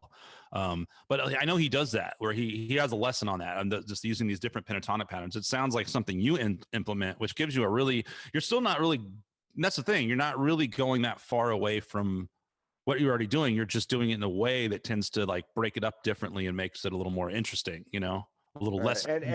And in all honesty, I don't venture outside of the basic major scale very often. I like to do as much as I can with the basic positions of major and minor within them. To me, accidental notes are, that's I guess that's the thing, and I do use a lot of accidental. Modes don't exist to me as much as accidentals do. Modes don't mean as much to me as alterations to the major scale. That's kind of my point here. There are times I play Mixolydian, like I play these ragas, and a lot of the ragas I play a lot of Mixolydian stuff, so that I have my modal moments, and then I'll go from Mixolydian to Hungarian minor, harmonic minor, and then I'll go to Dorian sharp 4, which is that mode of harmonic minor, which is one of my favorite absolute modes of all time. Amazing mode that I got from Z.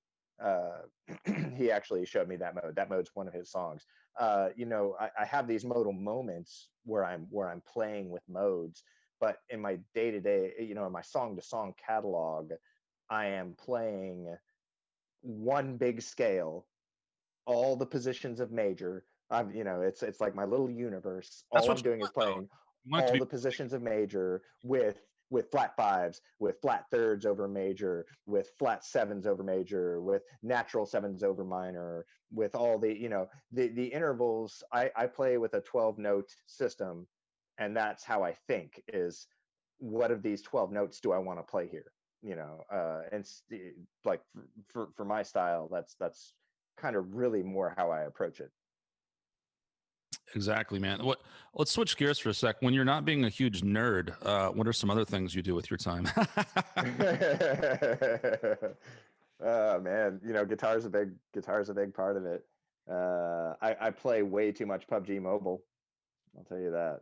I don't even know what that is. It's a game. It's, these phones have gotten so amazing. So I remember the first time I saw Wolfenstein, the very, very, very first Wolfenstein. I was completely blown away.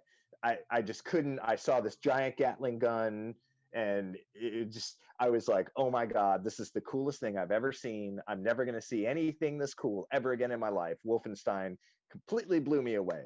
So growing up, like first-person shooter games were like the pinnacle of games for me.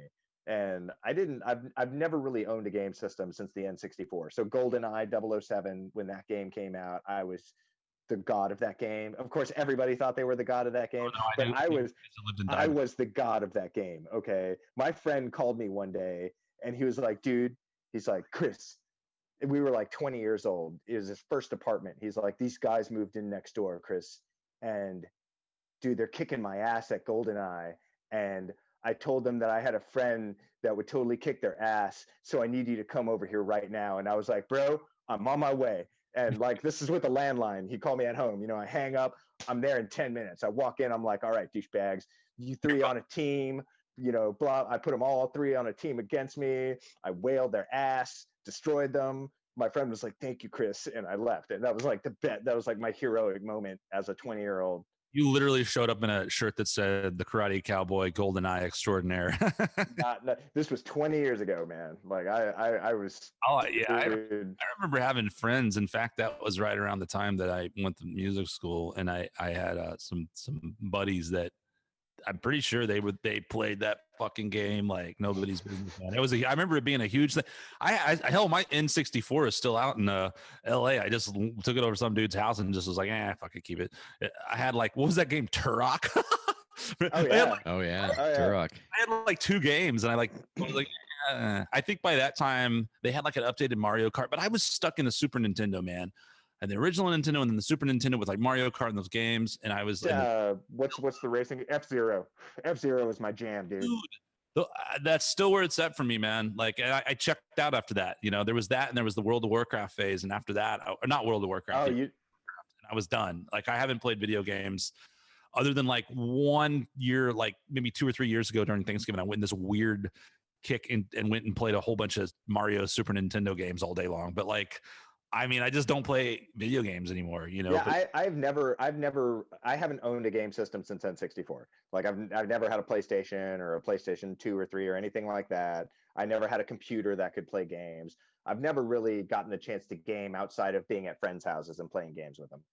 So my phone offered me the first game system that I've had in my whole life, or since the end, you know, in 22 years or something since I owned an N64. My phone is the first game system that I've actually had. So there's a game that I play on the phone that is very involved, and I'm so sad. I'll play it like 2 to 4 hours a night, especially because of the pandemic now. I renege my former comment, because now that I think about it, and probably around 2010 or 11, I did, Angry Birds got me. Dude, there's a Sim City on the phone that's awesome, and I played Sim City on Super Nintendo. Sim City on Super Nintendo was one of my jams, dude. And the Sim City for the phone is awesome. They have, or they used to. I don't know. They still might have it. Duke Nukem and Doom. Well, I remember those games too. Yeah. So you get that on your phone now. Yeah, everything's on your phone. And you know what I did a few years ago? I got scammed by some, China or whatever. I don't know where it came Russian from. bride. But it wasn't a Russian bride.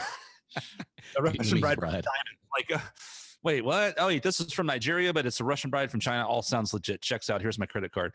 No, I bought one of those all-in-one fucking stupid Nintendo things that it's like 1,000 games. And dude, they're all like literally it's got Contra, which I like. Contra's fun. So I played Contra and I was like, well, that took me back 30 years or whatever. That was fucking fun. And then like maybe there might have been Tetris, which is awesome, and nothing else. Tetris. A bunch of garbage. So I think so now I'm like finding out that was a complete false statement, because that was like 3 or 4 years ago, and I like geeked out on Contra and Tetris. But out of like 100 games, there was like 2 good games, and everything else was complete shit. And then there would be like stuff that you had never heard of. Like I remember how there was a game called Hudson Adventure Island. Like we're going way back here in the But then there was like whatever was on this thing was like Hudson Adventure Island 3. And it was just like garbage. I'm like, what the fuck are these games? Like nothing classic. It was very disappointing. Right. Knockoff version of popular games. Yeah. It was strange. But you know what? Fuck it, man. It was like one of those crazy things. It was probably like $50. And I basically played Contra and Tetris for $50 for a weekend. I don't even know what that fucking thing is. So do you think anybody who's watching or listening, who's going to watch or listen to this, is still going to be here after all of that music theory? God, no. They don't even listen to our normal podcast when we don't talk about Oh my God. Well, we'll specifically advertise this podcast and be like, if you are a fucking music nerd, this is what you want to listen to. Like, yeah, if you're entertained by the conversation we had about music theory, I don't want to know you.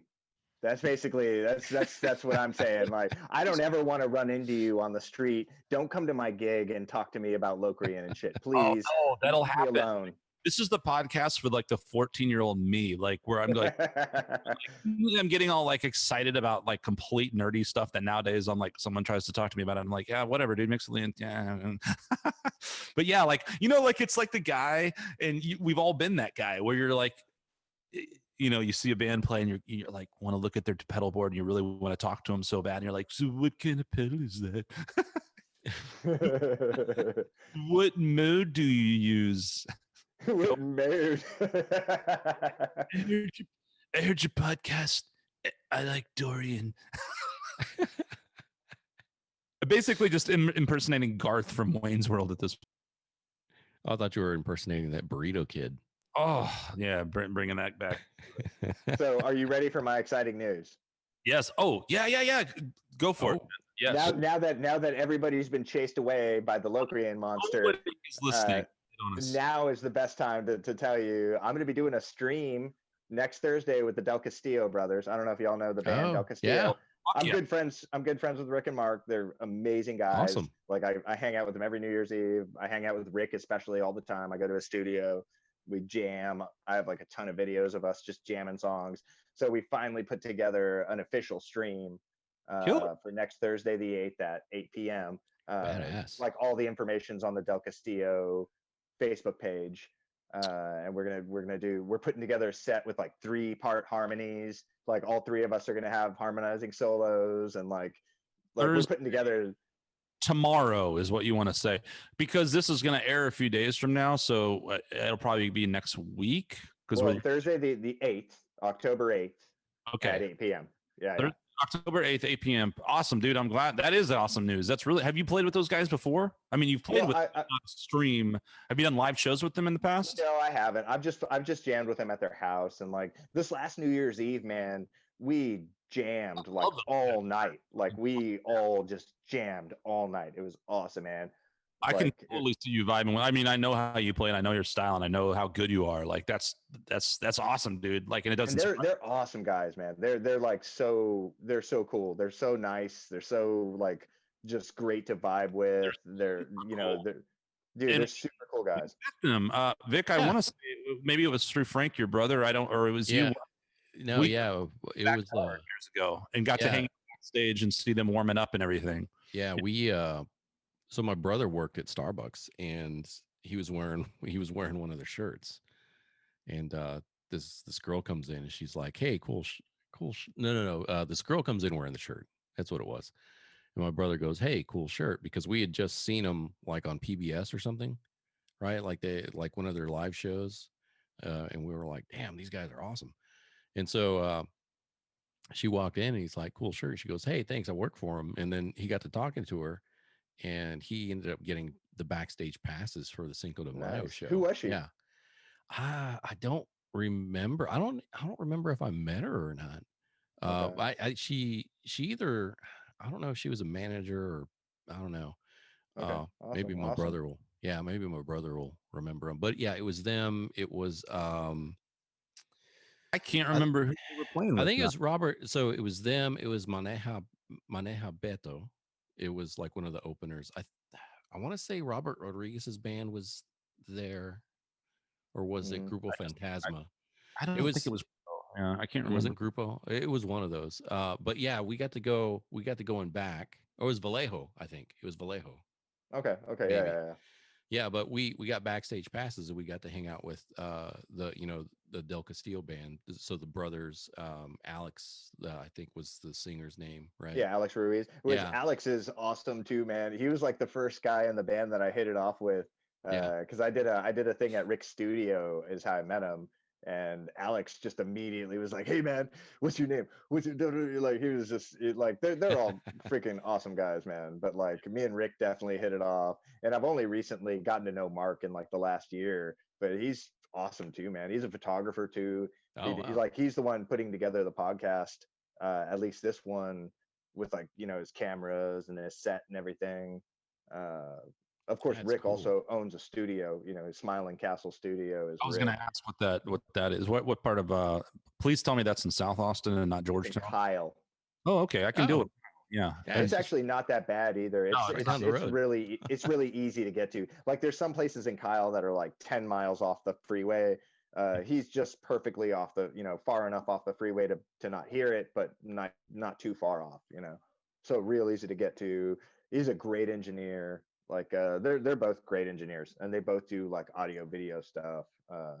Which like Mark put together the promo video, because there's a promo video for us on the Del Castillo page, and he just like put it together. He's like, "What do y'all think?" And it's awesome. And I'm like, "Oh my god!" Like, what it would mode take me. to assemble that? What are you guys doing? That was stupid. Are you guys doing the stream from their studio, or where you going? Where are you streaming We're from? doing it from Mark's castle. They both call their places castles. It's Castle Castillo. I forget what they call Castillo. it, but it's Mark's Oh. house. So Awesome, yeah. man. Dude, remind me. I mean, Vic, you'll remember. I'll remember. Put that shit out there. We will too, man. That's really awesome. I posted That's it. very, very cool. I'm going to be sharing the link as much as possible, because I want to get as many people, of course, to tune in as possible. I don't want to just be leaning on their fans, like I want to bring people too, And that's not something that happens every day. I mean, I've caught them a few times over the years, and they're always phenomenal, obviously. And yeah, that's really cool. And I know those guys have done some collaborations. They popped up in some different things. I can't remember where recently. There's a few times where I've seen the name Del Castillo, and then one of them, and I'm like, oh wow, they're doing something fucking super cool with somebody. You know what I mean? Right. It's that's a pretty cool thing that you're doing that with them, man. Yeah, thanks for dropping that one on us. Yeah, I'm really excited, man. Like the 8th, that playing with them right? is just like so natural. Every time I played with them, we just sync right up.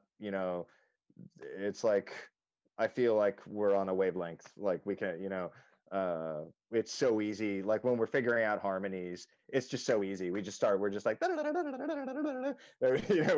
okay, wait, you're due to take the third harmony, I'll take the fifth harmony. Okay, it's just like everything just happens so smoothly and easily. Like they're just so easy to work with because they're so good. Like they're such great guitar players. We just say it and then it's done, and then we just do it. And we're like, okay, let's practice that again. I don't think I've ever seen anybody play acoustic guitar that fast. I think they're one of the first Oh, not only man. one but two, right? Two people to just melt your face off. And their guitars are so highly modified. Now, I played a nylon string guitar for 10 plus years. Between the time I was in Pitchfork and about 2000 or 2014 or so, I played a nylon string acoustic. That's all I played all the time. And it was great, and I could burn on it, certainly, but the guitars that they have are so highly modified. Like Rick's guitar, he has a guy, actually I took my Telecaster to his luthier to get kind of sanded and sculpted, because his Rick's guitar is so, the neck is so sculpted and smooth, and the action is so just perfect. Everything, like that guitar, I always joke with Rick that I'm gonna like run off with it, because dude, if I own that guitar, I would play that over my Telecaster. Like I would play that guitar all the time. It is so comfortable. I'm already a little more comfortable on acoustic because in my life I've played more acoustic guitar than electric. But their guitars are just so immaculately sculpted and set up. And of course they have I think it's RMC pickup system. So each string has this actual, I don't think it's a piezo, it's like an actual pickup under each saddle. Because the problem with those nylon strings is when you're using a pick, it's hard to get the volumes per string right. So the balance for their volumes per string is already can be individually controlled. So if the A string is quieter than the high E string, you can dial that string up to get a more even sound. Like their guitars are so amazing to play too. I've always been curious, are those modified like Yamahas, or are they custom builds? Yeah, Okay. they're Yamaha NTXs. All right. Which I bought one because of them. I obviously, like, I've been watching them. They were a huge inspiration to me from a long time ago. And when I found out they played Yamaha NTXs, I went and bought one. And I put my favorite extra hard tension strings on it, and I cracked the top. Like, and luckily it was the day I bought it. I was actually with a bass player, and he's like, is there something wrong with your guitar? And I was like, no, man, I just got it. And he's like, no, right here. And there was a crack that I didn't, it's just a small crack that I couldn't see. And I was like, oh my God. And I returned it, and I never got another one. But while I did have it, the Yamaha NTX it's a shredding made for pick nylon string guitar. What do you play? I mean, I know you play a Telly. Did you play that Telly all the way back in Pitchfork? Or did you have a Strat back then? What did you used to play? No, I had a classic Gibson SG back then. Oh, man, that's right. Okay. I actually gave that guitar away, and I kind of wish I hadn't, but I also kind of don't have a use for the Gibson sound anymore. I actually bought a Les Paul and sold it last year. Like, I bought a Les Paul Studio. I think I got it for like $300 or $400, mint condition. So I sold it for like $600 or $700. I just held on to it and played it a little bit and waited for somebody who really wanted it, who'd pay for it. That's a deal. and it's the Gibson's great, but I don't really have room for it. The SG that I had, though, was an amazing. It was really a great playing guitar. I do kind of miss it because they're very unique. It's a very different kind of guitar. Very light, right? Was it very light and kind of? Yeah. Because mine was the thin cut one too, so it had the super slim neck and the slimmer profile. I'm guessing your Telly. I played a variety of Tellys, but that's one of my favorite guitars too, are Telecasters. But like that does yours have a thick neck on it? Is that a much different? No, it came with the normal C-shaped neck. But about 8 months ago, I put a custom Warmoth neck on it. So I got a custom Warmoth maple neck with a slim profile. It's really not that much slimmer than the neck that my Telly came with. But more importantly, it has a 14-inch radius, a straight 14-inch radius, jumbo stainless steel frets, locking tuners, a bunch of stuff that I wanted for, just because the 9.5-inch radius isn't terrible, but I still prefer a flatter radius. So, I wanted that flatter radius, and I wanted the jumbo stainless steel frets. So I did modify that 8 months ago. Cool. What do you play acoustic? What's your, you've got one with you right now, right? Yeah, but this is my bedroom guitar. Like, this guitar never leaves the house. It's an Ovation that I've had for over 20 years. I actually ripped out the electronics about 20 years ago. My friend was like, do you have a 9-volt battery? And I was like kind of drunk and high. And I was like, reached in here and like ripped out the battery. And I was like, here you go, man. Because I hated the sound of this guitar plugged in. I always hated the sound of this guitar. Ovations were a novelty in a sense. Like, I remember, I guess maybe in the 80s, right? They were a really big thing. Aldi Meola, I know, I don't know if he still does. Dude, do you know Rite of Strings? Is that what they're called? Amazing. It's Aldi Meola, Stanley Clark, and what's that violin guy? I can't ever think of his name. Jean something. Jean-Luc Ponty? Yes. The Mahavishnu Orchestra guy? Just those three guys, and it's phenomenal. Speaking of BET, I used to watch that all the time, Jazz Central on there, and that was one of the things that I saw on there, and it is really cool. I think it's called Rite of Strings. RITE, I think. Check it out, man. Really good stuff. Anyway, Aldi Meola was playing a Ovation on that. I think he's played Ovation a lot over the years. And I know he did. In the guitar trio, he played Ovation all the time. Which is, you don't see Ovations a lot. It's obviously a very different sound, a whole different sound and feel. I think the sound being the most, significant thing about it. But yeah, you don't see a whole lot of Ovations these days. Yeah, man. So that's So there are hundreds of signatures carved into this. And yours is on here somewhere. I was looking for it. Yeah, your name is on here. I know I've seen Skunk on here, like in passing when I've looked at it. I know you're on here somewhere. It's just hard to find. Like, I've had people scraping signatures into this guitar for over 20 years. Your name, Skunk, is on here somewhere. I just can't. And the lighting in here just isn't good enough for me to find it. But your name is somewhere on this guitar. Cool. It's next to Eric Johnson's. Yeah. No, Eric Johnson's didn't show up. He didn't have the strength to carve it. Yeah, I would like to just be like, so Chris, who else do you hate? Because it's really funny when you go off on those tangents. The Green Day thing. Well, look, I don't hate No, I you don't don't. hate. You are opinionated. Like there are some bands that you Sure. don't like that everyone else likes, right? Like, aren't you like a non-Metallica fan or something? Yeah, I'm not a Metallica fan.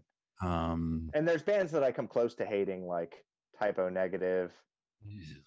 God, I hated playing that song, Skunk. I hated playing. You're But not the first. God damn it. on a high note, I thought you wrote, and I don't know if I've told you this before. I thought you wrote "Fast as You." I didn't realize.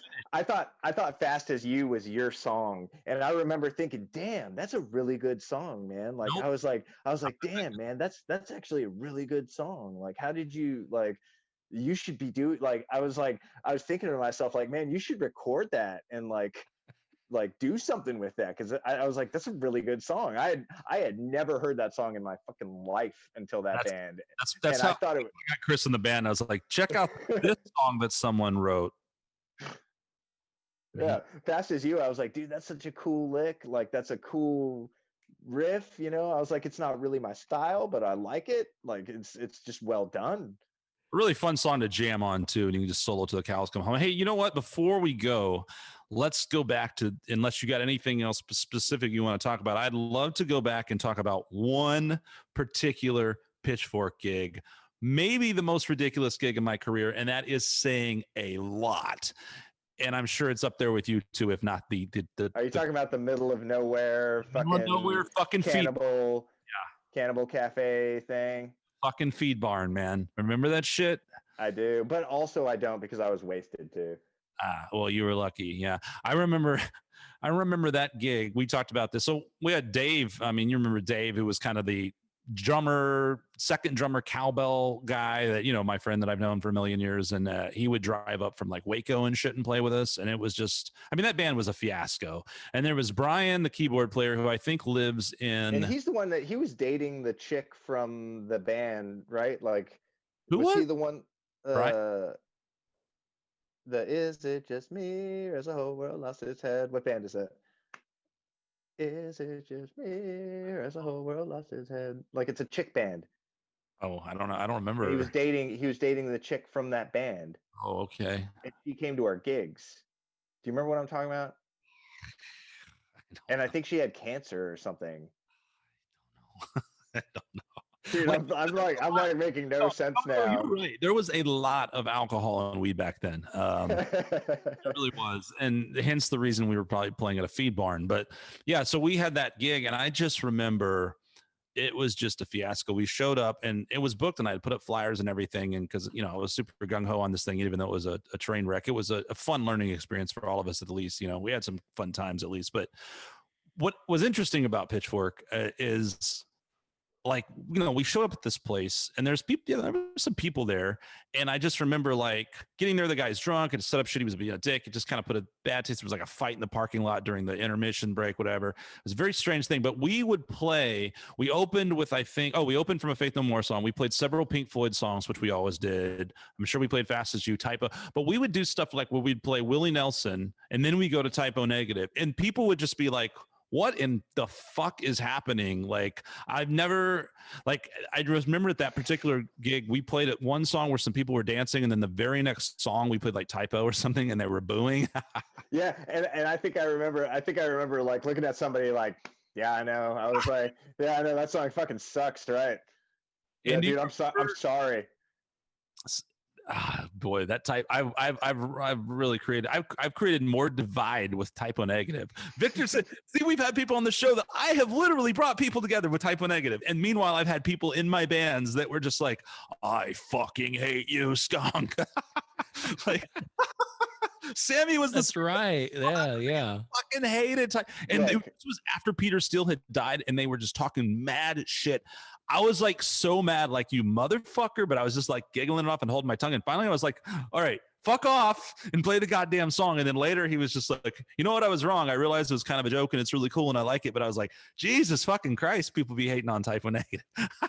So I'll give you this, and you're gonna love this, Skunk. All right, are you ready? Yeah. I don't hate Typo Negative as much as I hate, and it may be the band that I hate more than any other band, Alice in Chains.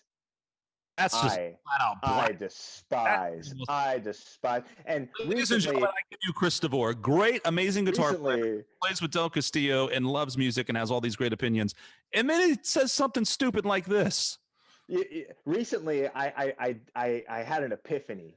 I made a discovery because for years I've been trying to explain to people how much Alice in Chains sucks ass. And I haven't quite been able to find the words. Okay, but I finally found the words. So listen, okay, Alice in Chains sounds like crashing and dive bombing World War II propeller planes. That's what that band sounds like. It sounds like a propeller plane dying, about to.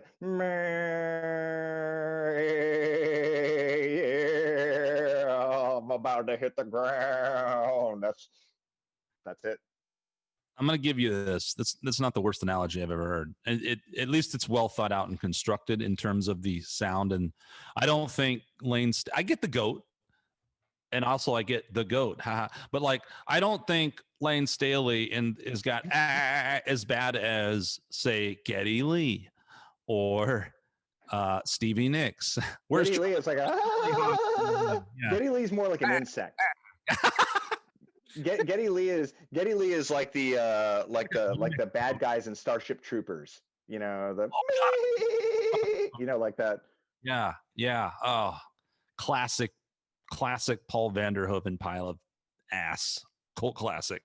Well, to each his own. That's the thing. You can hate Alice in Chains and Type O Negative.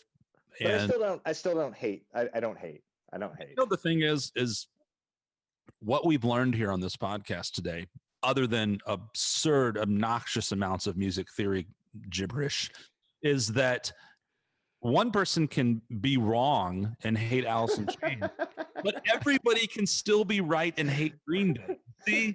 So that's the point we're trying to make on this podcast. That was a perfect South Park ending. I learned something today. Yeah. Perfectly unifying point there. That was a good South Park ending. That's great.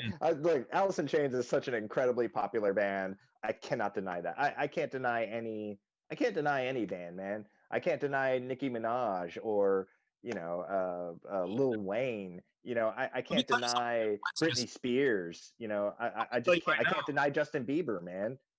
The other night listened to Toxic and I liked it. And then I went to this whole pop thing and I listened to I always like the song Royals, but I was like going down this pop rabbit hole. I like Lady Gaga. I like a lot of pop stuff. I'm not ashamed to admit it. And it's like, but Britney Spears, and I was like, it's a good song. Maybe she can't sing, whatever. It doesn't matter. Like I can respect production. I can respect hooks. I can respect all that stuff. It was well built. Blew my mind. Like I always thought like, fuck this tattooed piece of shit motherfucker mumble rap. No. That dude's like the fucking bee's knees. I've been saying this on like every podcast, and I'm like white boy gone, look at me. I listen to hip hop, but look, I listen to 90s shit like everyone else. I have a lot of like certain hip hop stuff that I absolutely love and always have. I love rap. I'm a huge rap fan. That's what I want. That's where I'm going with this. I recently watched this. Have you heard my rap song yet? Oh, I'm sorry. I produced a rap song. Have you heard MC Fart Squirrel or no? No. Dude, I've seen you post about it. Dude, you ought to go check it out. So I did a rap song. I'm pretty proud of it. But anyway, so it's something I was kind of found interesting about you though, is like you love rap and you'd be like, oh, I love listening to like not even like good rap, like bad rap intentionally. Hey. But I watched this Evolution of Hip Hop documentary and I gained a lot of insight and respect on some rappers that I had just been like you tend to like get stuck in a certain genre or not genre, but era and be like everything past that is shit. And then I really like was start like actually shit. Okay. I mean, it's still not like dig a lot of the music or whatever, but there's a lot of things about Lil Wayne that I actually have come to respect in terms of his skills as a rapper, as a freestyler, that he doesn't write anything. It's all off the top of his head. The guy is a fucking workhorse and he's actually pretty it's from a political standpoint, it's pretty interesting. Well, look, also rap has gotten so bad. There's a lot of it beyond horrible and just when 50 Cent came out, I was like, this is fucking terrible. This sucks. Now, if I walk into a club and 50 Cent comes on instead of whatever little banana or whoever like Littles are so big. when 50 Cent comes on, it's lit. I'm like, yo, this is the lit, yo, everybody, this is the jam right here. I'm like, this 50 Cent, yeah. Like, time has done that to me. Oh, I hated 50 Cent when he came out. Now I will take 50 Cent any fucking day of the week in the club. Like, to if you're gonna play, like, any day, I'll take him over favorite little Slim fan. What are some of your favorite rappers? Well, okay, so the classics, I'm more of a Biggie fan than a Tupac fan, but I love Tupac. Okay, I think Jay-Z is one of the best. Jay-Z spans over so many decades. His early stuff. Jay-Z's definitely legit. His early stuff is amazing. My personal favorites are UGK. I love UGK. I love South UGK, rap. dude. Yes, and dude, I've been lucky enough to get some insight and listen to Bun B talk on some seminar type situation. I love Bun B is balls, dude. Bun B is perhaps one of my favorite rappers. Like, he when I talk about my favorite individual rappers, Bun B, his tone, his style, again, how kind of fluid he is and how loose and effortless he is.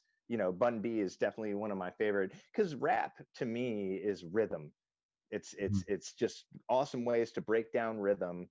And then when you get really talented rappers, just like any singer or instrumentalist, their fluidity and their effortlessness and their way of flowing, is exactly a big what you're saying about the guitar. The same. Yeah, exactly. Yeah, and rhythmic based. Yeah. Bun B is one of my favorites. I argue that Method Man is the best living rapper. I have these friends that do like these rap battle podcasts, and I'll talk to them every once in a while, and just basically argue over who the best rapper of all time is. And there are different categories, best deceased rapper, best rapper of all time, alive or deceased, best living rapper. Man, I have to still go with Method Man. I'm gonna out then, man, because I'm not super familiar with that. He's Wu-Tang. He's one of the Wu-Tang was a very different style. Cool. So kind of but I don't know. Yeah, I don't know a lot of his stuff. Just the word solid, man. And his delivery is very arrogantly like slick, and just, again, effortless and smooth. If we're speaking GOAT all time, would you Method Man or Vanilla Ice? Who do you think really trumps? Oh man, the first tape I ever bought for myself, here we go, was You Can't Touch This. That was the first piece of music I ever bought for myself. And then the second piece of music I ever bought for myself was the single for Ice Ice Baby. How old were you when you bought Can't Touch This? I bought it the year it came out, so I was like 9 or something. All right, then my masturbation joke is probably no good. You weren't of age yet. I thought I had a real zinger. Oh, I was of age. So anyway, this is how my mind works. So yeah, man, what do you think of Eminem? Okay, so this is the argument that I have with them. I think Eminem is the most proficient rapper of all time. Eminem to me is like Stevie Ray Vaughan. Okay. When I was young, I hated Stevie Ray Vaughan because I was like, oh, he doesn't do anything original. He just plays blah, blah, blah, blah, blah, blah, blah. I'm a little snobby little bitch. And as time has passed, I've grown a great respect for Stevie Ray Vaughan for doing what he loves and being really great at it. In other words, when we have you back on the podcast in 10 years, you'll love Alice in Chains. Is that what I'm hearing? No. Because like I said, Stevie Ray Vaughan is actually really good at what he does. And so I've grown a respect for him. But Eminem, again, is the reason that I can't consider Eminem one of the greatest rappers of all time is because his material is not timeless. Too many celebrities, too many pop culture references in the moment, too many culture references, too much bitching about his mom, too much Freudian weird bitching about his baby mama. That's not what rap is really about to me. Rap is this timeless ability to talk about things that happen to everybody, life events that happen to everybody, while simultaneously claiming that you're the baddest motherfucker that's ever lived. That is what. How? You what? I said it's an interesting way to put it, like in terms of like talking about what comprises a great rapper in a sense. Like I like that analogy that you just spit, so to speak. And like Tupac, Tupac talks about things that are utterly timeless, man, that are like the real struggle of life. That's what Tupac's high point is that like, he talks to, even if you weren't raised in this hard life, he says things that you can always, if you have a dead relative or a dead friend or somebody who is abused or whatever, he says things that anybody can relate to that are hard life lessons and stories. Victor, what about you? Who's your favorite rapper? Let's see. Will Smith, because he raps happy. I'm kidding. No, Will Smith is great, man. He's a lot of fun. Because that's so unexpected. And Will Smith, no, he is. Yeah. I didn't like these guys at first, and I mean, I don't listen to a whole lot of rap or hip hop, but Cypress Hill, I really come to respect. After Dude, Black Sunday was a huge album for me. And I really started listening to them once they what was that movie that came out with Schwarzenegger? And it had all these different bands. It had Megadeth, it had Anthrax and John Last Action Hero. Yes. Yeah, because they had, I think they had one or a couple of songs on there. What about, were they on the Judgment Night soundtrack too? Oh, there was a lot of bands on that one too. Yeah. You know what? Because that was the original rap and rock combo. Wu-Tang on that one, huh? No, I know so. Moore did something with Booyah Tribe or something. There was a lot of rap rock on that, and that was right a little bit after the whole Anthrax Public Enemy collaboration. That was kind of right. Public Enemy. I used to very much just be like, Public Enemy, fucking. I know it sounds really white to me, but kind of like the pushback of like, you racist again. But I heard some Public Enemy and I was like, pretty fucking good. Well, it's like, Ice Cube, I was listening to him, like an interview or something, and he was talking about when they first started, NWA. And I can't remember the producer, like the first guy, like their manager. I can't remember that dude's name, but he was talking about like how he learned a lot, and he talked about like rhythm and beat, things like that. Like that's one of the biggest things that he learned when he was young and coming to the scene, is like how to hit the beat, right? How to get in rhythm, things like that. So I always thought that was really, really interesting, because I never even thought about that before. It's like anything. I think it's very easy to discount things you're unfamiliar with.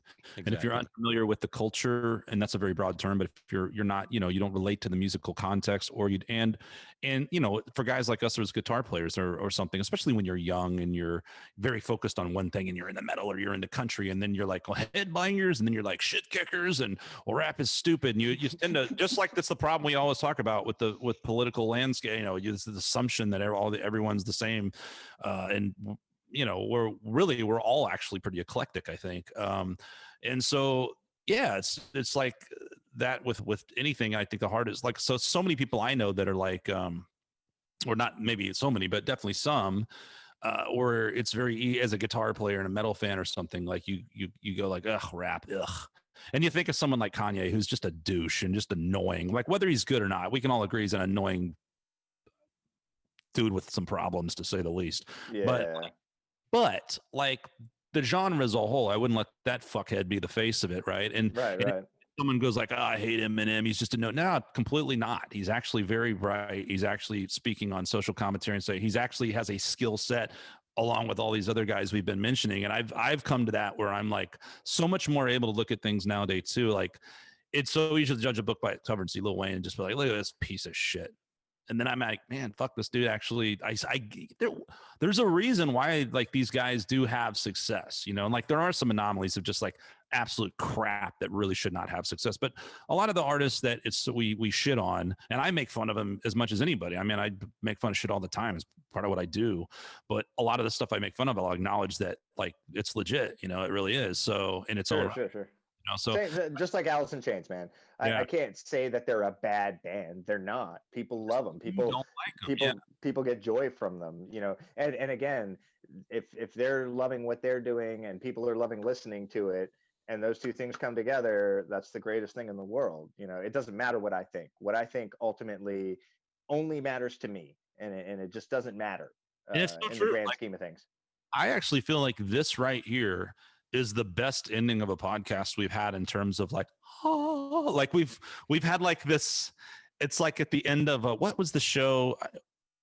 Wasn't there a show? And what did South Park used to do this or something? Where like at the end of they would always have some fucking crazy shit going on at the very end of the show. People would maybe it was South Park, and they would have like a revelation at the end of the show or something really stupid like that.